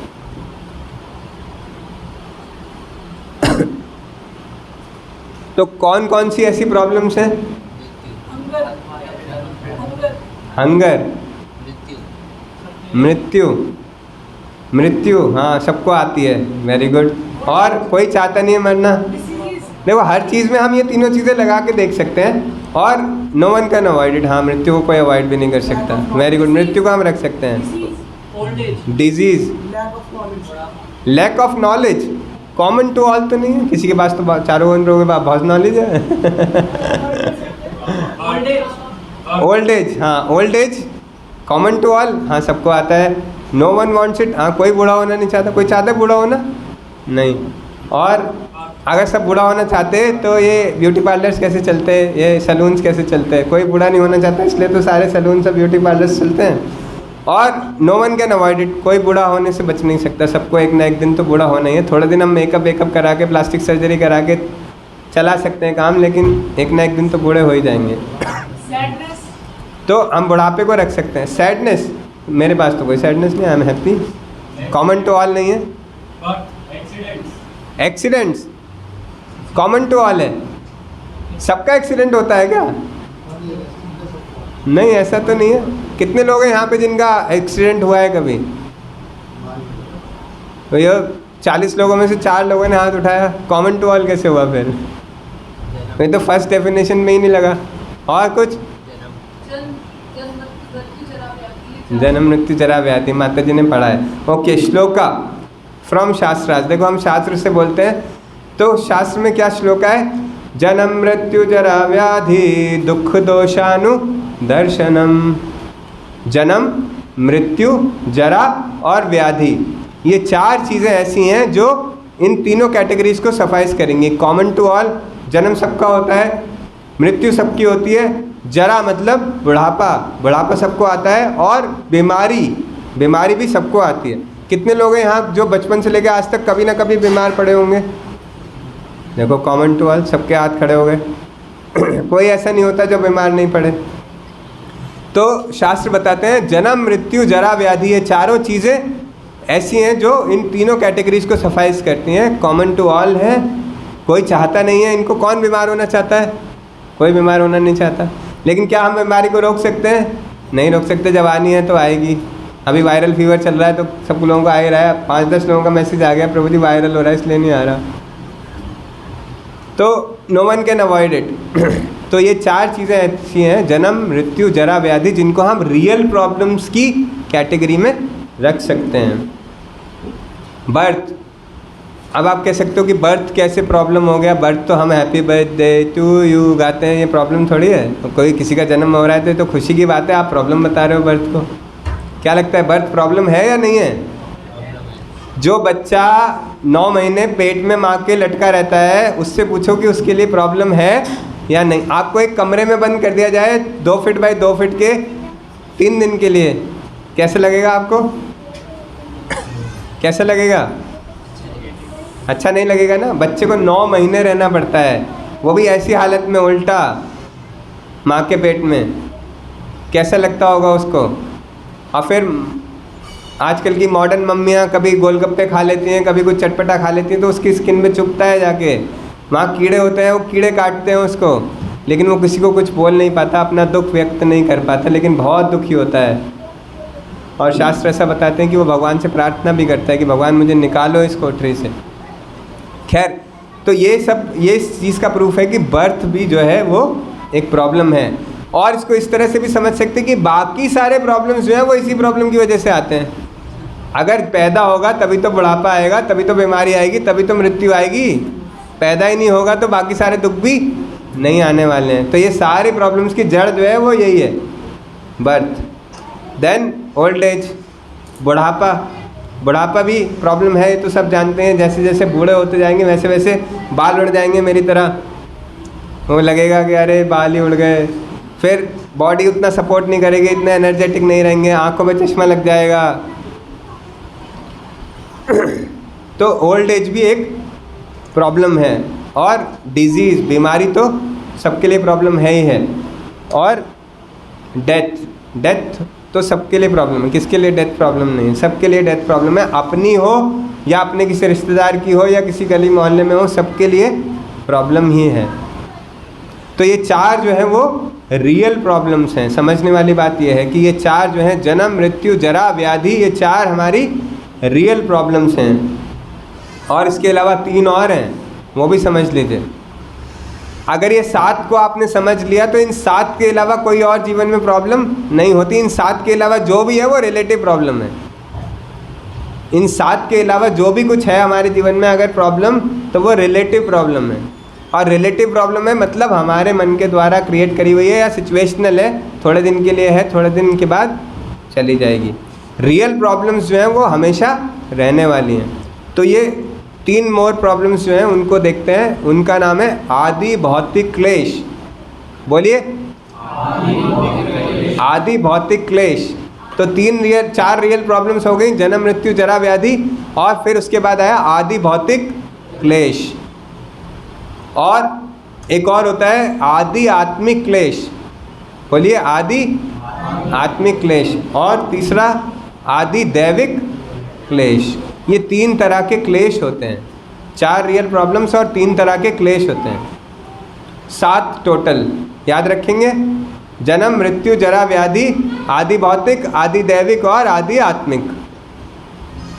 अब इसको समझ लेते हैं तभी याद रहेगा, नहीं तो ऐसे तो याद नहीं रहेगा। आदि भौतिक, आदि दैविक, आदि आत्मिक। आदि भौतिक क्या होता है? जो किसी दूसरे जीव के द्वारा दिया गया कष्ट।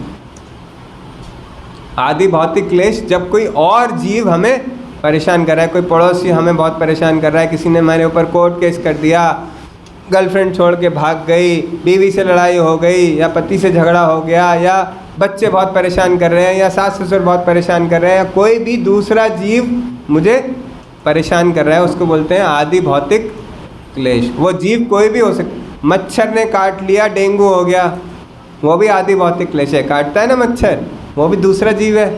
किसी भी दूसरे जीव के द्वारा दिया गया क्लेश क्या कहलाता है? आदि भौतिक क्लेश। ठीक है, समझ में आया सबको? नेक्स्ट इज आदि आत्मिक क्लेश। आदि आत्मिक क्लेश का मतलब होता है miseries caused by own body and mind. हमारे शरीर और मन के द्वारा जो हमें कष्ट दिए जाते हैं वो आदि आत्मिक क्लेश कहलाते हैं। कल ही मेरे पास एक फ़ोन आया कि मैं बहुत फ्रस्ट्रेटेड हूँ अपने लाइफ से, मैं इस्कॉन मंदिर ज्वाइन करना चाहती हूँ। ये फ्रस्ट्रेशन कहाँ से आई? अपने मन से। तो अपने मन और हमारा शरीर जो है वो भी हमें कुछ प्रॉब्लम्स, परेशानियाँ देता है, जिसको बोलते हैं आदि आत्मिक क्लेश। एंड आदि दैविक क्लेश मतलब देवी देवताओं के या प्रकृति के द्वारा दिए गए दुख या क्लेश, उसको बोलते हैं आदि दैविक क्लेश। दैविक से तो आपको याद रह ही जाएगा, जो प्रकृति के द्वारा या देवी देवताओं के द्वारा दिया जाता है। जैसे सुनामी आ गई, बाढ़ आ गई, सूखा पड़ गया, बादल फट गया, बहुत ज़्यादा बारिश आ गई, कुछ भी ऐसी जो प्राकृतिक प्रॉब्लम्स आती हैं। तो अब आप देखो जितनी भी मेजर प्रॉब्लम्स हैं आपके जीवन में वो सारी इन 7 कैटेगरीज में आ जाएंगी। इन 7 कैटेगरीज के अलावा कोई और प्रॉब्लम नहीं है। अगर कोई और प्रॉब्लम है भी तो वो रिलेटिव प्रॉब्लम है। जैसे मेरे बच्चे की जॉब नहीं लग रही, अब ये क्या इन 7 कैटेगरीज में से कहीं आ रही है? नहीं, वो रिलेटिव प्रॉब्लम है। मेरी बेटी की शादी नहीं हो रही, ये रिलेटिव प्रॉब्लम है। थोड़े दिन बाद ऑटोमेटिकली नौकरी लग जाएगी, प्रॉब्लम सॉल्व हो जाएगी। थोड़े दिन बाद शादी हो जाएगी, प्रॉब्लम सॉल्व हो जाएगी। मेरा कोर्ट केस चल रहा है, ये रिलेटिव प्रॉब्लम है। रिलेटिव प्रॉब्लम के लिए भगवान भगवत गीता में कहते हैं शीतोष्ण सुख दुखदा। जैसे हमारे जीवन में गर्मी आती है, गर्मी के बाद सर्दी बरसात आती है, बरसात के बाद सर्दी आती है, फिर से वापस से गर्मी आती है। इसी तरह से जितनी भी रिलेटिव प्रॉब्लम्स हैं वो हमारे जीवन में आती हैं और अपने समय से चली जाती हैं। जैसे सर्दी आती है और सर्दी चली जाती है, फिर गर्मी आ जाती है, उसी प्रकार से कोई प्रॉब्लम आएगी और आपके जीवन से चली जाएगी। उसके ऊपर ज़्यादा फोकस, ज़्यादा कंसंट्रेशन करने की आवश्यकता नहीं होती, क्योंकि वो रिलेटिव प्रॉब्लम है। फोकस किसके ऊपर करना है? अपनी एनर्जी किसके ऊपर लगानी है? रियल प्रॉब्लम्स को सॉल्व करने के लिए लगानी है, कि कैसे मैं जन्म से बच सकता हूँ, कैसे मैं मृत्यु से बच सकता हूँ, कैसे मैं बुढ़ापे से बच सकता हूँ, कैसे मैं बीमारी से बच सकता हूँ, कैसे मैं आदि दैविक, आदि भौतिक, आदि आत्मिक क्लेशों से बच सकता हूँ। इसके ऊपर अपनी सारी एनर्जी, अपना टाइम लगाना चाहिए। लेकिन होता क्या है, हम अज्ञान में होने के कारण सारी एनर्जी लगाते हैं रिलेटिव प्रॉब्लम्स को सॉल्व करने के लिए, और वो थोड़े दिन बाद अपने आप डिसअपियर हो जाती है। हमें लगता है देखो हमारे एफर्ट कितने काम आ गए। तो अपनी एनर्जी को रिलेटिव प्रॉब्लम्स को सॉल्व करने में नहीं लगाना, अपनी एनर्जी को लगाना है, अपने समय को लगाना है रियल प्रॉब्लम्स को सॉल्व करने के लिए। We are being given the higher intelligence and consciousness to solve real problems. Real problems क्या है? BDOD एंड 3 क्लेशस, birth, death, old age and disease, and आदि दैविक, आदि भौतिक एंड आदि आत्मिक क्लेश।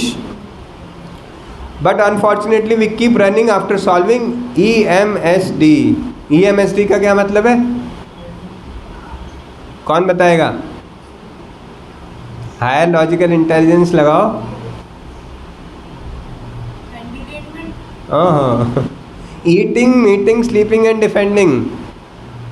आहार, निद्रा, भय, मैथुनम की कैसे मैं अच्छे से अच्छे प्रकार से खा सकूं, कैसे मैं अच्छे प्रकार से सो सकूं, कैसे मैं अच्छे प्रकार से अपना परिवार चला सकूं, कैसे मैं अपने को अच्छे प्रकार से बचा सकूं। सारा फोकस इन्हीं चारों चीज़ों पर रहता है।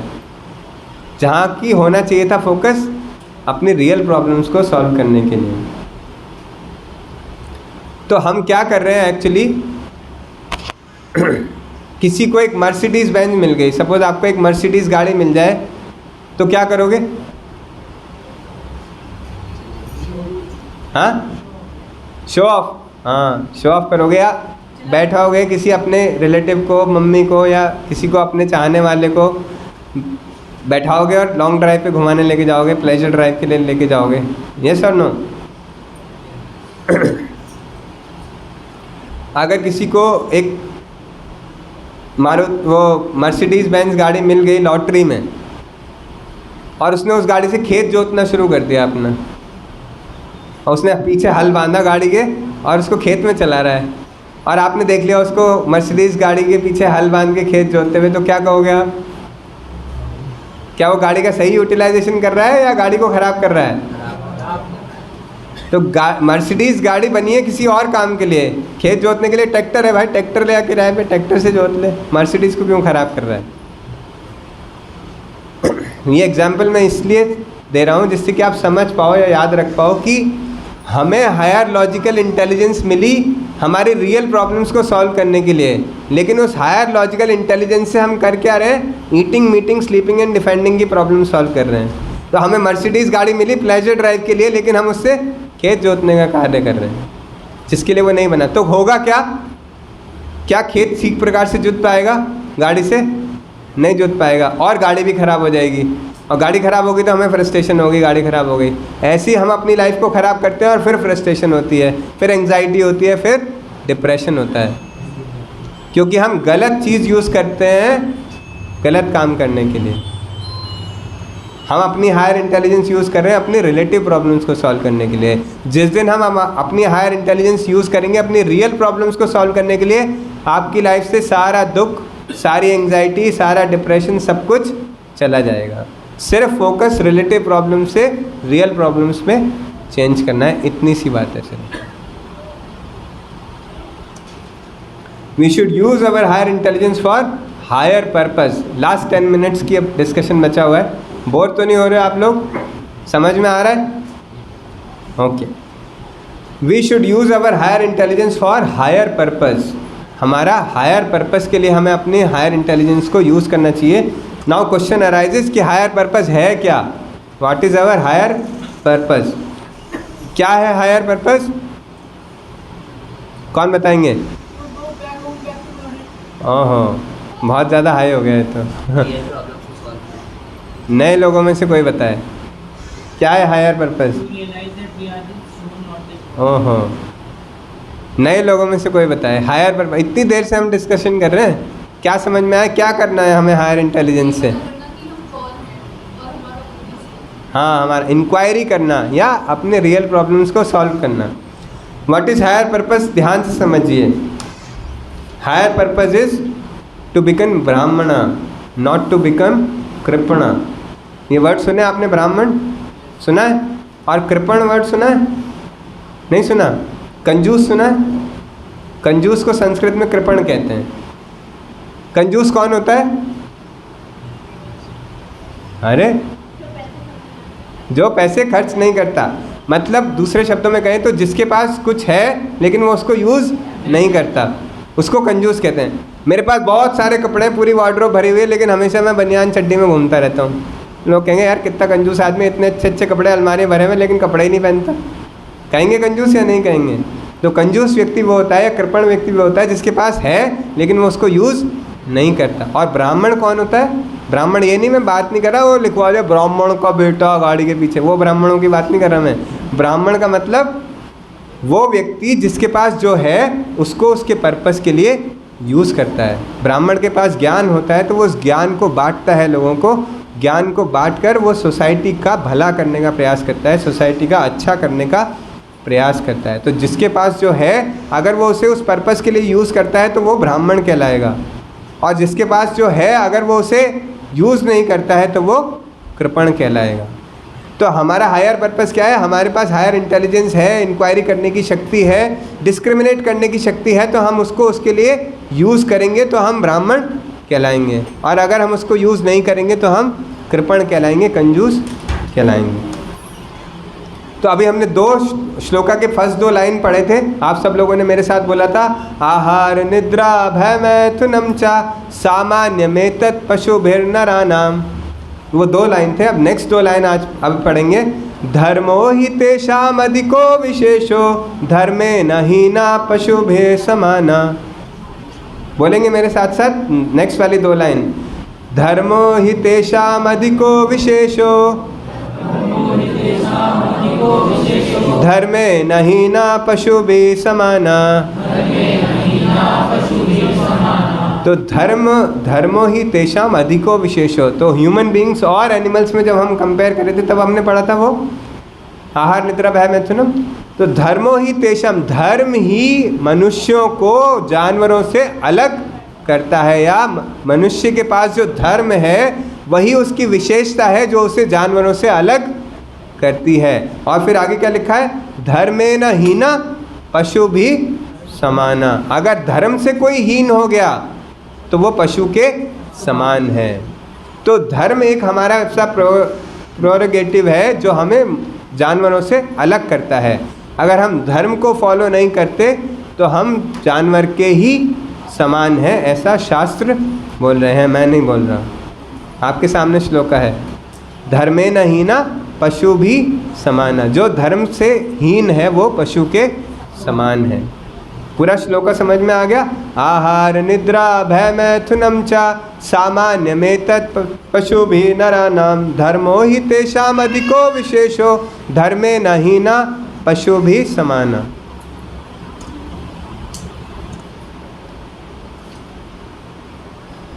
Once we have accepted this human body, we should also understand what is dharma. अब एक इंटरेस्टिंग क्वेश्चन है आप सबके लिए कि हम सब ह्यूमन बींग हैं। अभी मैंने एक क्वेश्चन पूछा था थोड़ी देर पहले, सबने हाथ उठाया था कि हाँ हम ह्यूमन बींग हैं। अभी भी कंफर्म कर लो, सब ह्यूमन बींग है या नहीं है? हैं? ओके, तो हमें पता होना चाहिए कि धर्म क्या है, क्योंकि हम ह्यूमन बींग हैं। ये तभी साबित होगा जब हम धर्म का पालन करते हैं। अभी हमने श्लोक पढ़ा, धर्मे ना ही ना पशु भी समान। अगर हमें धर्म नहीं पता तो हम पशु के समान हो जाएंगे फिर। तो सबको धर्म पता होना चाहिए। तो अब मेरा क्वेश्चन है, क्या होता है धर्म? सब ह्यूमन बींग्स हैं, सबको धर्म पता होना चाहिए। तो बताइए धर्म क्या होता है?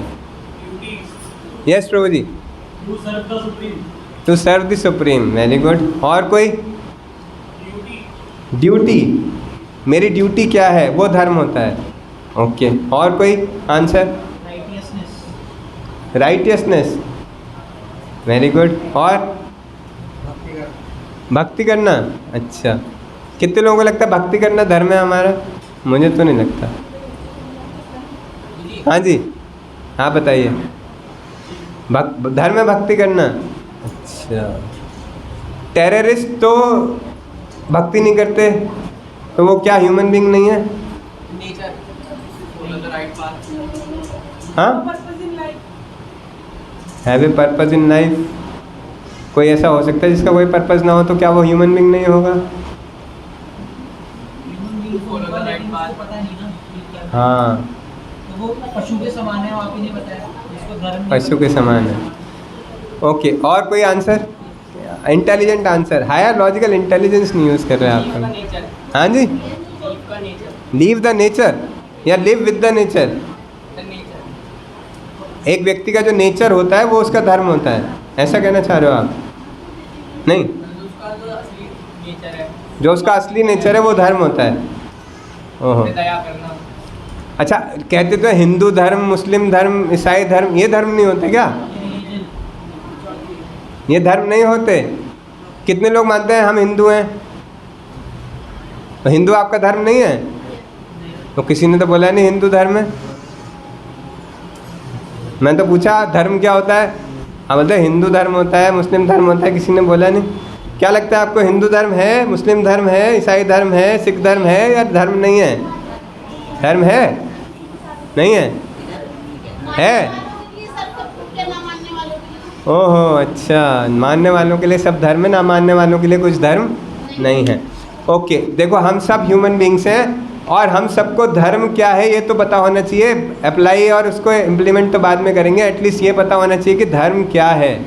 तो आज हम समझ लें अच्छे से कि धर्म क्या है, क्योंकि इतने सारे आंसर्स मिले, इतने सारे धर्म तो नहीं हो सकते, कोई एक ही चीज़ धर्म होती होगी, है ना? तो इसका मतलब हम सब ह्यूमन बींग्स होने के बावजूद ठीक प्रकार से नहीं जानते कि धर्म क्या है। तो आज जान लेंगे हम धर्म क्या है। धर्मा इज़ नॉट रिलीजन, वो तो पहले ही बायकॉट कर दिया बच्चों ने। जो हिंदू, मुस्लिम, सिख, ईसाई ये जो है ये धर्म नहीं है, इसको रिलीजन बोलते हैं। और रिलीजन को अगर आप डिक्शनरी में जाके देखोगे तो उसका मतलब लिखा है काइंड ऑफ फेथ, वो मेरा विश्वास है।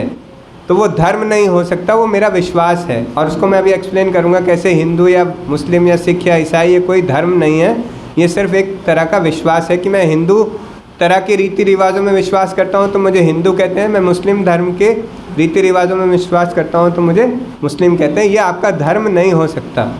धर्म क्या हो सकता है, उसकी डेफिनेशन क्या है?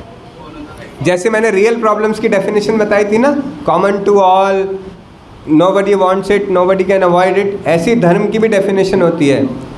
समझ लीजिए ध्यान से, इंग्लिश में बोल रहा हूँ फिर हिंदी में समझाऊंगा। Dharma is that quality of an object which can never be separated from that object.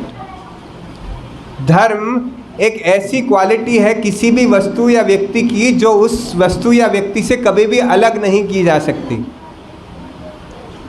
दोबारा बोल रहा हूँ, धर्म वो क्वालिटी है उस वस्तु या व्यक्ति की जो उससे कभी भी अलग नहीं की जा सकती, वो उसका धर्म होता है। तो जो चीज़ मुझसे कभी भी अलग नहीं की जा सकती वो मेरा धर्म है। तो अगर मैं कहूँ कि मैं हिंदू धर्म वाला हूँ तो क्या हिंदुत्व मुझसे अलग किया जा सकता है या नहीं किया जा सकता? मैं चाहूँ तो कल को टोपी पहन लूँ, कलमा पढ़ लूँ, मस्जिद में जाने लगूँ तो लोग मुझे मुस्लिम कहने लगेंगे, या मैं चर्च में जाने लगूँ, ऐसे ऐसे करने लगूँ, क्या करते हैं मुझे पता नहीं, वो ईसाई बन जाऊँगा मैं कल को। तो हिंदू, मुस्लिम, सिख, ईसाई तो धर्म नहीं हो सकते, ये तो मेरा फेथ है। तो धर्म कोई ऐसी चीज़ होगी जो मुझसे अलग नहीं की जा सकती। जैसे एग्जाम्पल से समझ सकते हैं हम, धर्म, चीनी का धर्म क्या होता है? मिठास। कहीं भी आप चीनी को डालोगे तो वो मिठास ही उत्पन्न करेगी। कभी ऐसा नहीं होगा कि दूध में थोड़ा चीनी मिला तो क्या मम्मी कड़वा दूध पिला दिया आपने, इतनी चीनी डाल दी कड़वा हो गया, हो सकता है ऐसा कभी? जहाँ भी चीनी का प्रयोग होगा वहाँ पर मिठास ही फैलाएगी वो। तो चीनी का धर्म है मिठास, जहाँ भी चीनी आएगी वहाँ पर मिठास अवश्य आएगी।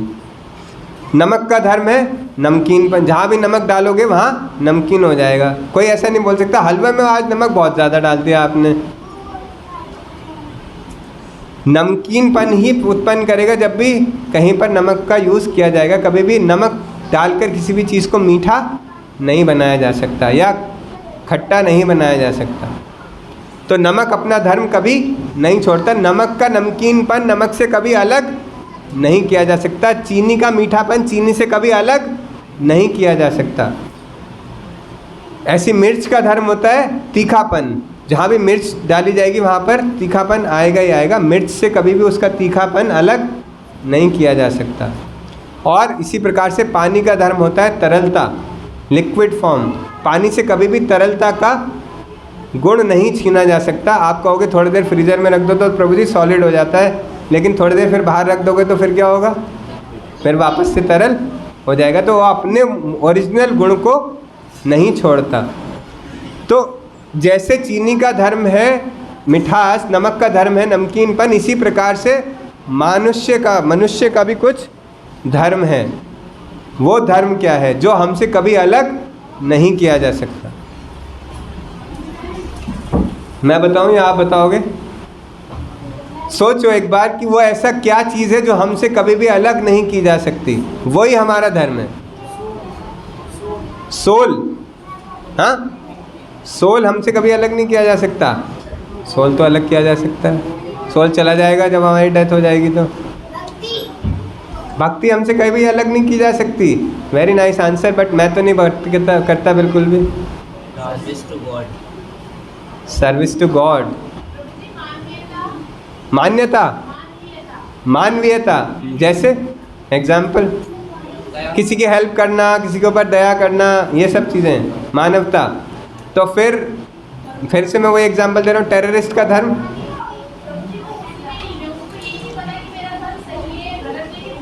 नहीं, मैं तो ये कह रहा हूँ कि ह्यूमन बीइंग से वो चीज़ अलग नहीं की जा सकती। चाहे ह्यूमन बीइंग किसी भी सर्कमस्टेंसेस में रहे, वो चीज़ उससे अलग नहीं की जा सकती। वो उसका धर्म है। क्योंकि चीनी से कभी भी मिठास को दूर नहीं कर सकते आप। परोपकार करने की भावना, कौन बोला? आप। तो फिर टेररिस्ट किसके ऊपर परोपकार कर रहे हैं? हमारा कर्म। कर्म करना हमसे कभी अलग नहीं किया जा सकता। ओके, थोड़ा सा मैच कर सकते हैं हम। कर्म कैसा कर्म? मुझे सेवा करना। सेवा करना। प्रभु जी कह रहे हैं सेवा करना। ओके, प्रभु जी का आंसर अच्छा है। सेवा करना हमसे कभी भी अलग नहीं किया जा सकता। अभी मैं इसको समझाऊंगा कैसे। सेवा करना एक ऐसी चीज़ है जो हर मनुष्य करेगा ही करेगा, चाहे या ना चाहे। यहाँ रहे या अमेरिका में रहे, दिल्ली में रहे या देहरादून में रहे, घर में रहे या बाहर रहे, सेवा अवश्य करेगा। सेवा का मतलब है, जैसे माता जी ने बोला कर्म, ऐसा कार्य मतलब सर्व करना किसी को, किसी ना किसी को सर्व, तो सेवा करना यही होता है ना, किसी को सर्व करना। किसी ना किसी को सर्व अवश्य करेगा हर परिस्थिति में। चाहेगा तो देश को सर्व करेगा, चाहेगा तो अपने प्रदेश को सर्व करेगा, चाहेगा तो अपने शहर को सर्व करेगा, चाहेगा तो अपने मोहल्ले को सर्व करेगा, चाहेगा तो अपने पेरेंट्स को सर्व करेगा, चाहेगा तो अपने परिवार को सर्व करेगा, चाहेगा तो अपने आप को सर्व करेगा। अपने शरीर को नहाते हैं, धोते हैं, क्या करते हैं हम? अपने शरीर की तो सेवा कर रहे हैं। ब्रश करते हो सुबह उठ के या नहीं करते हो? क्या है वो? अपने शरीर की सेवा तो है। और अगर कोई नहीं मिलेगा तो लोग आजकल कुत्ते बिल्ली गाय पाल लेते हैं, सो उनकी सेवा करते हैं। कोई ना कोई चाहिए सेवा करने के लिए, क्योंकि व्यक्ति सेवा करे बिना नहीं रह सकता। किसी ना किसी की सेवा अवश्य करेगा। टेररिस्ट भी सेवा करते हैं अपने आलाओं की, अपने शरीर की, किसी ना किसी की सेवा अवश्य करते हैं। सेवा करना नहीं छोड़ते, चाहे वो कुछ भी करे, लेकिन सेवा करना नहीं छोड़ेगा। तो मनुष्य का धर्म क्या है? सेवा करना। तो ये हमेशा याद रखना है। अगर हमने सेवा करना छोड़ दिया तो फिर हम में और पशुओं में कोई अंतर नहीं रह जाएगा। अब to whom we should serve, किसको सेवा करना चाहिए? बहुत सारे ऑप्शंस हैं हमारे पास। एक तो है हम अपने मनोधर्म से बना लें, मैं तो जी आज से इस रोड पे खड़ा हो जाऊंगा, यहाँ पे एक गटर खुला हुआ है, हर व्यक्ति को ये बताऊंगा, देखो गटर खुला हुआ है, ढक्कन खुला हुआ है, कोई गिर जाएगा, यहाँ से हट जाओ, यहाँ से हट जाओ, यहाँ से हट जाओ, यहाँ से मत जाओ। मैं यही सेवा करूँगा। मैंने ये सेवा अपने मन से ले ली। ये भी एक तरह की सेवा है। लोगों को गड्ढे में गिरने से या गटर में गिरने से बचा रहे हैं हम। ये मनोधर्म होता है कि मैंने अपने मन से कोई सेवा ले ली और वही सेवा कर रहा हूँ, वो मेरा धर्म वही है। मतलब मैंने अपना धर्म खुद ही क्रिएट कर लिया, उसको बोलते हैं मनोधर्म। और हिंदुस्तान में 99% लोग मनोधर्म पे ही चलते हैं। अपने मन से बना लेते हैं कि मेरा धर्म क्या है, मैं डिसाइड करूँगा, I am the doer, I will decide मेरा धर्म क्या है। उससे जो और हायर कॉन्शियसनेस के लोग होते हैं, उससे जो सुपीरियर होते हैं, वो मॉरल धर्म फॉलो करते हैं। मॉरल धर्म मतलब समाज की सेवा करनी चाहिए, परोपकार करना चाहिए, देश की सेवा करनी चाहिए, परिवार की सेवा करनी चाहिए, माँ बाप की सेवा करनी चाहिए। ये सब मॉरल धर्म होता है। तो जो और हायर कॉन्शियसनेस के लोग होते हैं वो मॉरल धर्म फॉलो करते हैं कि सोसाइटी ने ये स्टैंडर्ड सेट किए हैं, ये मॉरल धर्म है, ये मॉरल धर्म मैं फॉलो करूँगा। और अल्टीमेट होता है, अल्टीमेट धर्म होता है टू सर्व गॉड, भगवान की सेवा करना। क्योंकि जो भी सब कुछ बनाया हुआ है, सिस्टम या क्रिएशन, वो सब भगवान ने बनाई है। तो अगर हम भगवान को सेवा करते हैं तो हम इनडायरेक्टली उनकी बनाई हुई पूरी क्रिएशन को सर्व करते हैं। तो जो व्यक्ति भगवान को सेवा करता है वो माँ बाप को भी सेवा करता है, वो परिवार को भी सेवा करता है, वो समाज को भी सेवा करता है, वो देश को भी सेवा करता है, वो पूरी सोसाइटी को एज ए होल सेवा करता है। तो अगर हम अल्टीमेट धर्म फॉलो करते हैं तो बाकी के सारे धर्म ऑटोमेटिकली फुलफिल हो जाते हैं। तो अब हमें चूज़ करना है कि हम मनोधर्म फॉलो करना चाहते हैं या मॉरल धर्म फॉलो करना चाहते हैं या अल्टीमेट धर्म फॉलो करना चाहते हैं। मनोधर्म फॉलो करेंगे तो मॉरल धर्म ज़रूरी नहीं है हो जाए, अल्टीमेट धर्म ज़रूरी नहीं है हो जाए। मॉरल धर्म फॉलो करेंगे तो मनोधर्म उसी में हो जाएगा और मॉरल धर्म भी हो जाएगा, लेकिन अल्टीमेट धर्म नहीं होगा। लेकिन अल्टीमेट धर्म फॉलो करेंगे तो मॉरल धर्म और मनोधर्म दोनों उसी में इन्वॉल्व हो जाएंगे।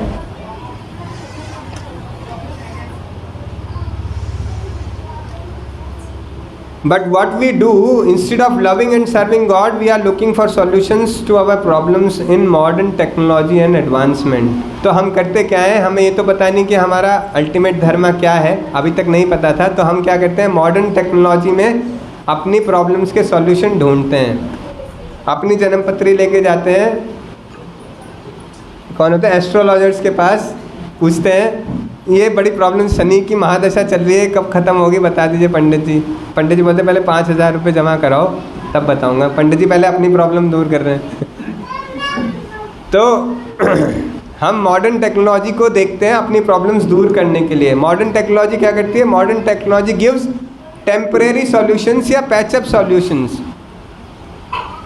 लेकिन उससे अल्टीमेटली सॉल्यूशन प्राप्त नहीं होता। बहुत सारे एग्जांपल लिए जा सकते हैं, जैसे कम्युनिकेशन की दिक्कत थी तो मोबाइल फ़ोन इन्वेंट हो गए, लेकिन मोबाइल फ़ोन इन्वेंट हो गए तो अब इतने ज़्यादा मोबाइल चल गए कि लोगों की आंखें ख़राब हो रही हैं, लोगों की साइकोलॉजी ख़राब हो रही है, इतना ज़्यादा लोग मोबाइल देखने लग गए। तो एक प्रॉब्लम का सॉल्यूशन निकला, लेकिन उसने दूसरी प्रॉब्लम क्रिएट कर दी। तो modern technology, one solution leads to another problem. एक जगह से दूसरी जगह जाने के लिए गाड़ी इन्वेंट करी किसी महाशय ने, अब वो गाड़ियाँ इतनी ज़्यादा हो गई कि ये पॉल्यूशन की प्रॉब्लम हो गई, अब सांस ही लिया नहीं जा रहा है। दिल्ली में जाओ तो पॉल्यूशन इतना ज़्यादा है कि सांस ही नहीं ले सकते हो। तो गाड़ी में कैसे, गाड़ी जो इन्वेंट हुई थी हमारी प्रॉब्लम को दूर करने के लिए, उसने एक और प्रॉब्लम खड़ी कर दी। Technology is like a knife. Technology एक चाकू की तरह है। अगर एक चाकू एक सर्जन के हाथ में, एक डॉक्टर के हाथ में है, बाकी सारे डिवोटीज जो यहाँ पर हैं, जो क्लास नहीं अटेंड कर रहे हैं, उनसे मेरी प्रार्थना है कि सब शांत बैठें, डिस्टर्बेंस ना करें प्लीज़। हम ख़त्म कर रहे हैं बस 5 मिनट में। Technology is like a knife. अगर सर्जन के हाथ में तो वो किसी की जान बचा सकता है, लेकिन अगर आतंकवादी के हाथ में है तो वो किसी की जान ले सकता है। तो टेक्नोलॉजी तो इस तरह की है कि कोई कैसे उसको यूज़ करता है उस पर डिपेंड करता है। अगर गलत हाथों में टेक्नोलॉजी चलाई जाती है तो वो इट कैन क्रिएट हैवॉक। जितने भी ये आतंकवादी हमले होते हैं उनमें सब वो पूरी अच्छी टेक्नोलॉजी यूज़ करके प्लान करते हैं कि कैसे हवाई जहाज़ को टकराना है ट्विन टावर्स से। हमारी लाइफ का पैराडॉक्स क्या है? Taller buildings and short temper. हमने इमारतें तो बहुत बड़ी बड़ी बना ली, लेकिन हमारा गुस्सा हमें बहुत जल्दी, कोई बाइक को छेड़ दे, कोई हाथ दिखा दे, बस हाँ भाई क्यों हाथ दिखा रहा है, क्या हो गया। छोटी छोटी बातों में हम गुस्सा करते हैं। बिगर हाउसेस स्मॉलर फैमिलीज। घर तो बहुत बड़े बड़े बना लिए, लेकिन फैमिलीज छोटी होती जा रही हैं दिन पे दिन। 3 बेटे हैं, एक वहाँ रहता है नोएडा में, एक रहता है बेंगलोर में, एक चला गया अमेरिका। घर में कौन है? बुढ़े बुढ़िया अकेले। आप जाओ सामने वाली लेन में, हर घर में घंटी बजाओ, सिर्फ बुढ़े बुढ़िया बाहर निकलेंगे। सबके बच्चे कहाँ हैं जी? मेरा तो एक सिंगापुर में, एक तो बेंगलोर में, एक तो वहाँ है। क्या करा इतने बड़ा घर बना के? तो bigger houses and smaller families. More knowledge less judgement. Knowledge तो बहुत गेन कर ली मैंने, PhD कर ली, MPhil कर ली, डॉक्टरेट कर लिया, लेकिन जजमेंट करने की पावर नहीं है। जीवन में क्या मैं सही करूं जिससे मेरे जीवन में सुख आ सके, वो जजमेंट करने की पावर नहीं है। मोर मेडिसिन्स लेस वेलनेस। दवाइयाँ तो बहुत सारी आ गई, आयुर्वेदिक, होम्योपैथिक, एलोपैथिक, लेकिन फिर भी मैं अच्छा स्वास्थ्य नहीं रख पा रहा हूँ। Conquered outer, no inner space. पूरी दुनिया पे तो हम राज करना चाहते हैं, चंद्रमा पे जाना चाहते हैं, लेकिन अपने माइंड को पीसफुल रखना मुश्किल हो रहा है। मोर कन्वीनियंसेस लेस टाइम। कन्वीनियंस बहुत ज़्यादा है, गाड़ी भी है, स्कूटी भी है, मोबाइल भी है, सब कुछ है, लेकिन टाइम नहीं है। रिश्तेदार बोलते होंगे ना, आते ही नहीं हो आप तो, टाइम ही नहीं है जी। कन्वीनियंसेस सब है हमारे पास, लेकिन टाइम नहीं है। प्रभु जी मंदिर क्यों नहीं आए? प्रभु जी टाइम ही नहीं है मंदिर आने के लिए। Higher incomes lower morals. Incomes तो हमारी हाई होती जा रही हैं, लेकिन मॉरल्स बहुत कम होते जा रहे हैं। जहाँ चीटिंग करने की अपॉर्चुनिटी मिले वहाँ चीटिंग करने के लिए तैयार रहते हैं। आपने देखा कोविड में 2000 रुपये की चीज़ 1-1 लाख रुपए की बेची लोगों ने। ये भी नहीं सोचा कि किसी ज़रूरतमंद को ज़रूरत होगी तो कैसे अफोर्ड करेगा। इनकम्स के चक्कर में हमारे मॉरल्स डाउन हो गए। Talk too much love too seldom. बातें तो बहुत बड़ी बड़ी करते हैं, लेकिन आपसी प्रेम बहुत कम रह गया है। Spend more but by less. खर्चा बहुत करते हैं, लेकिन चीज़ें कम ही खरीद पाते हैं। Tall man short character. तो बहुत सारे आजकल के पैराडॉक्स हैं जो हम डेली लाइफ में देख रहे हैं। Double income and more divorce. कहते हैं वाइफ भी जॉब करेगी, हस्बैंड भी जॉब करेगा, फिर थोड़े दिनों बाद दोनों डिवोर्स ले लेंगे, फिर दूसरा पार्टनर ढूंढेंगे बाहर जाके। तो कैरेक्टर भी गया गड्ढे में और अपनी पर्सनल लाइफ भी गई गड्ढे में। सिर्फ क्या रह गया? डबल इनकम रह गई। Fancier houses broken homes. घर बहुत सुंदर सुंदर डिज़ाइनर से डिज़ाइन करा के बना लिए, लेकिन रहने के लिए कोई है ही नहीं, क्योंकि बीवी से बनती नहीं या पति से बनती नहीं। Much in show window nothing in stock room. दिखाने के लिए, दिखावा करने के लिए बहुत कुछ है, जैसे प्रभु जी कह रहे हैं शो ऑफ करूँगा मर्सिडीज मिल जाएगी, तो दिखावा करने के लिए बहुत कुछ है, लेकिन इंटरनली हार्ट में फुलफिलमेंट नहीं है, कंटेंटमेंट नहीं है, इसलिए हम सुखी नहीं हैं। More foods less nutrition. World peace की बात करते हैं लेकिन घर पे लड़ाई करते हैं। तो higher consciousness should be used for solving real problems. Can we overcome it? क्या हम रियल प्रॉब्लम्स को दूर कर सकते हैं? हाँ, कर सकते हैं। हमें अपनी हायर लॉजिकल इंटेलिजेंस शिफ्ट करना पड़ेगा रियल प्रॉब्लम्स को सॉल्व करने के लिए। Okay, if we want to solve our real problems, अब ये रियल प्रॉब्लम्स जो है वो इस जगत की प्रॉब्लम्स हैं। ये रियल प्रॉब्लम्स जो हैं, जो बर्थ है, जो ओल्ड एज है, जो डिजीज़ है, जो डेथ है, जो आदि दैविक, आदि भौतिक, आदि आत्मिक है, वो इस जगत की डिजीज़ है ना, इस जगत के दुख है ना। तो इस जगत के दुख कौन दूर कर सकता है? सपोज ये लैपटॉप में प्रॉब्लम आ गई, तो इस लैपटॉप की प्रॉब्लम कौन दूर करेगा? मैकेनिक, जिसने इसे बनाया कंपनी के, मैं उसमें चला जाऊंगा सर्विस स्टेशन में, वो इसकी प्रॉब्लम को दूर कर देगा। तो जो इस जगत की प्रॉब्लम्स हैं उनको कौन दूर कर सकता है? जिसने ये जगत बनाया है। क्या आपने बनाया है? क्या मैंने बनाया है? तो क्या हम इन प्रॉब्लम्स को दूर कर सकते हैं? लेकिन ये किसने बनाया है? भगवान ने बनाया है। तो क्या भगवान इन प्रॉब्लम्स को दूर कर सकते हैं? तो अगर ये हमें जानना है कि हम भगवान इन प्रॉब्लम्स को दूर कर सकते हैं, लेकिन उससे पहले हमें ये जानना पड़ेगा कि क्या भगवान हैं? भगवान होंगे तो दूर करेंगे ना, भगवान है ही नहीं तो दूर कैसे करेंगे?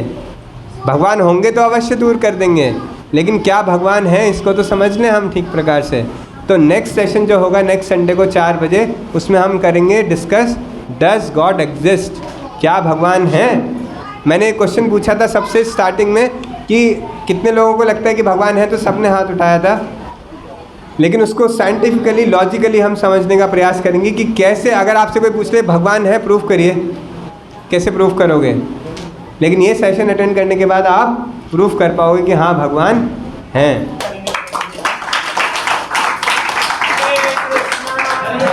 कृष्णा कृष्णा कृष्णा हरे हरे हरे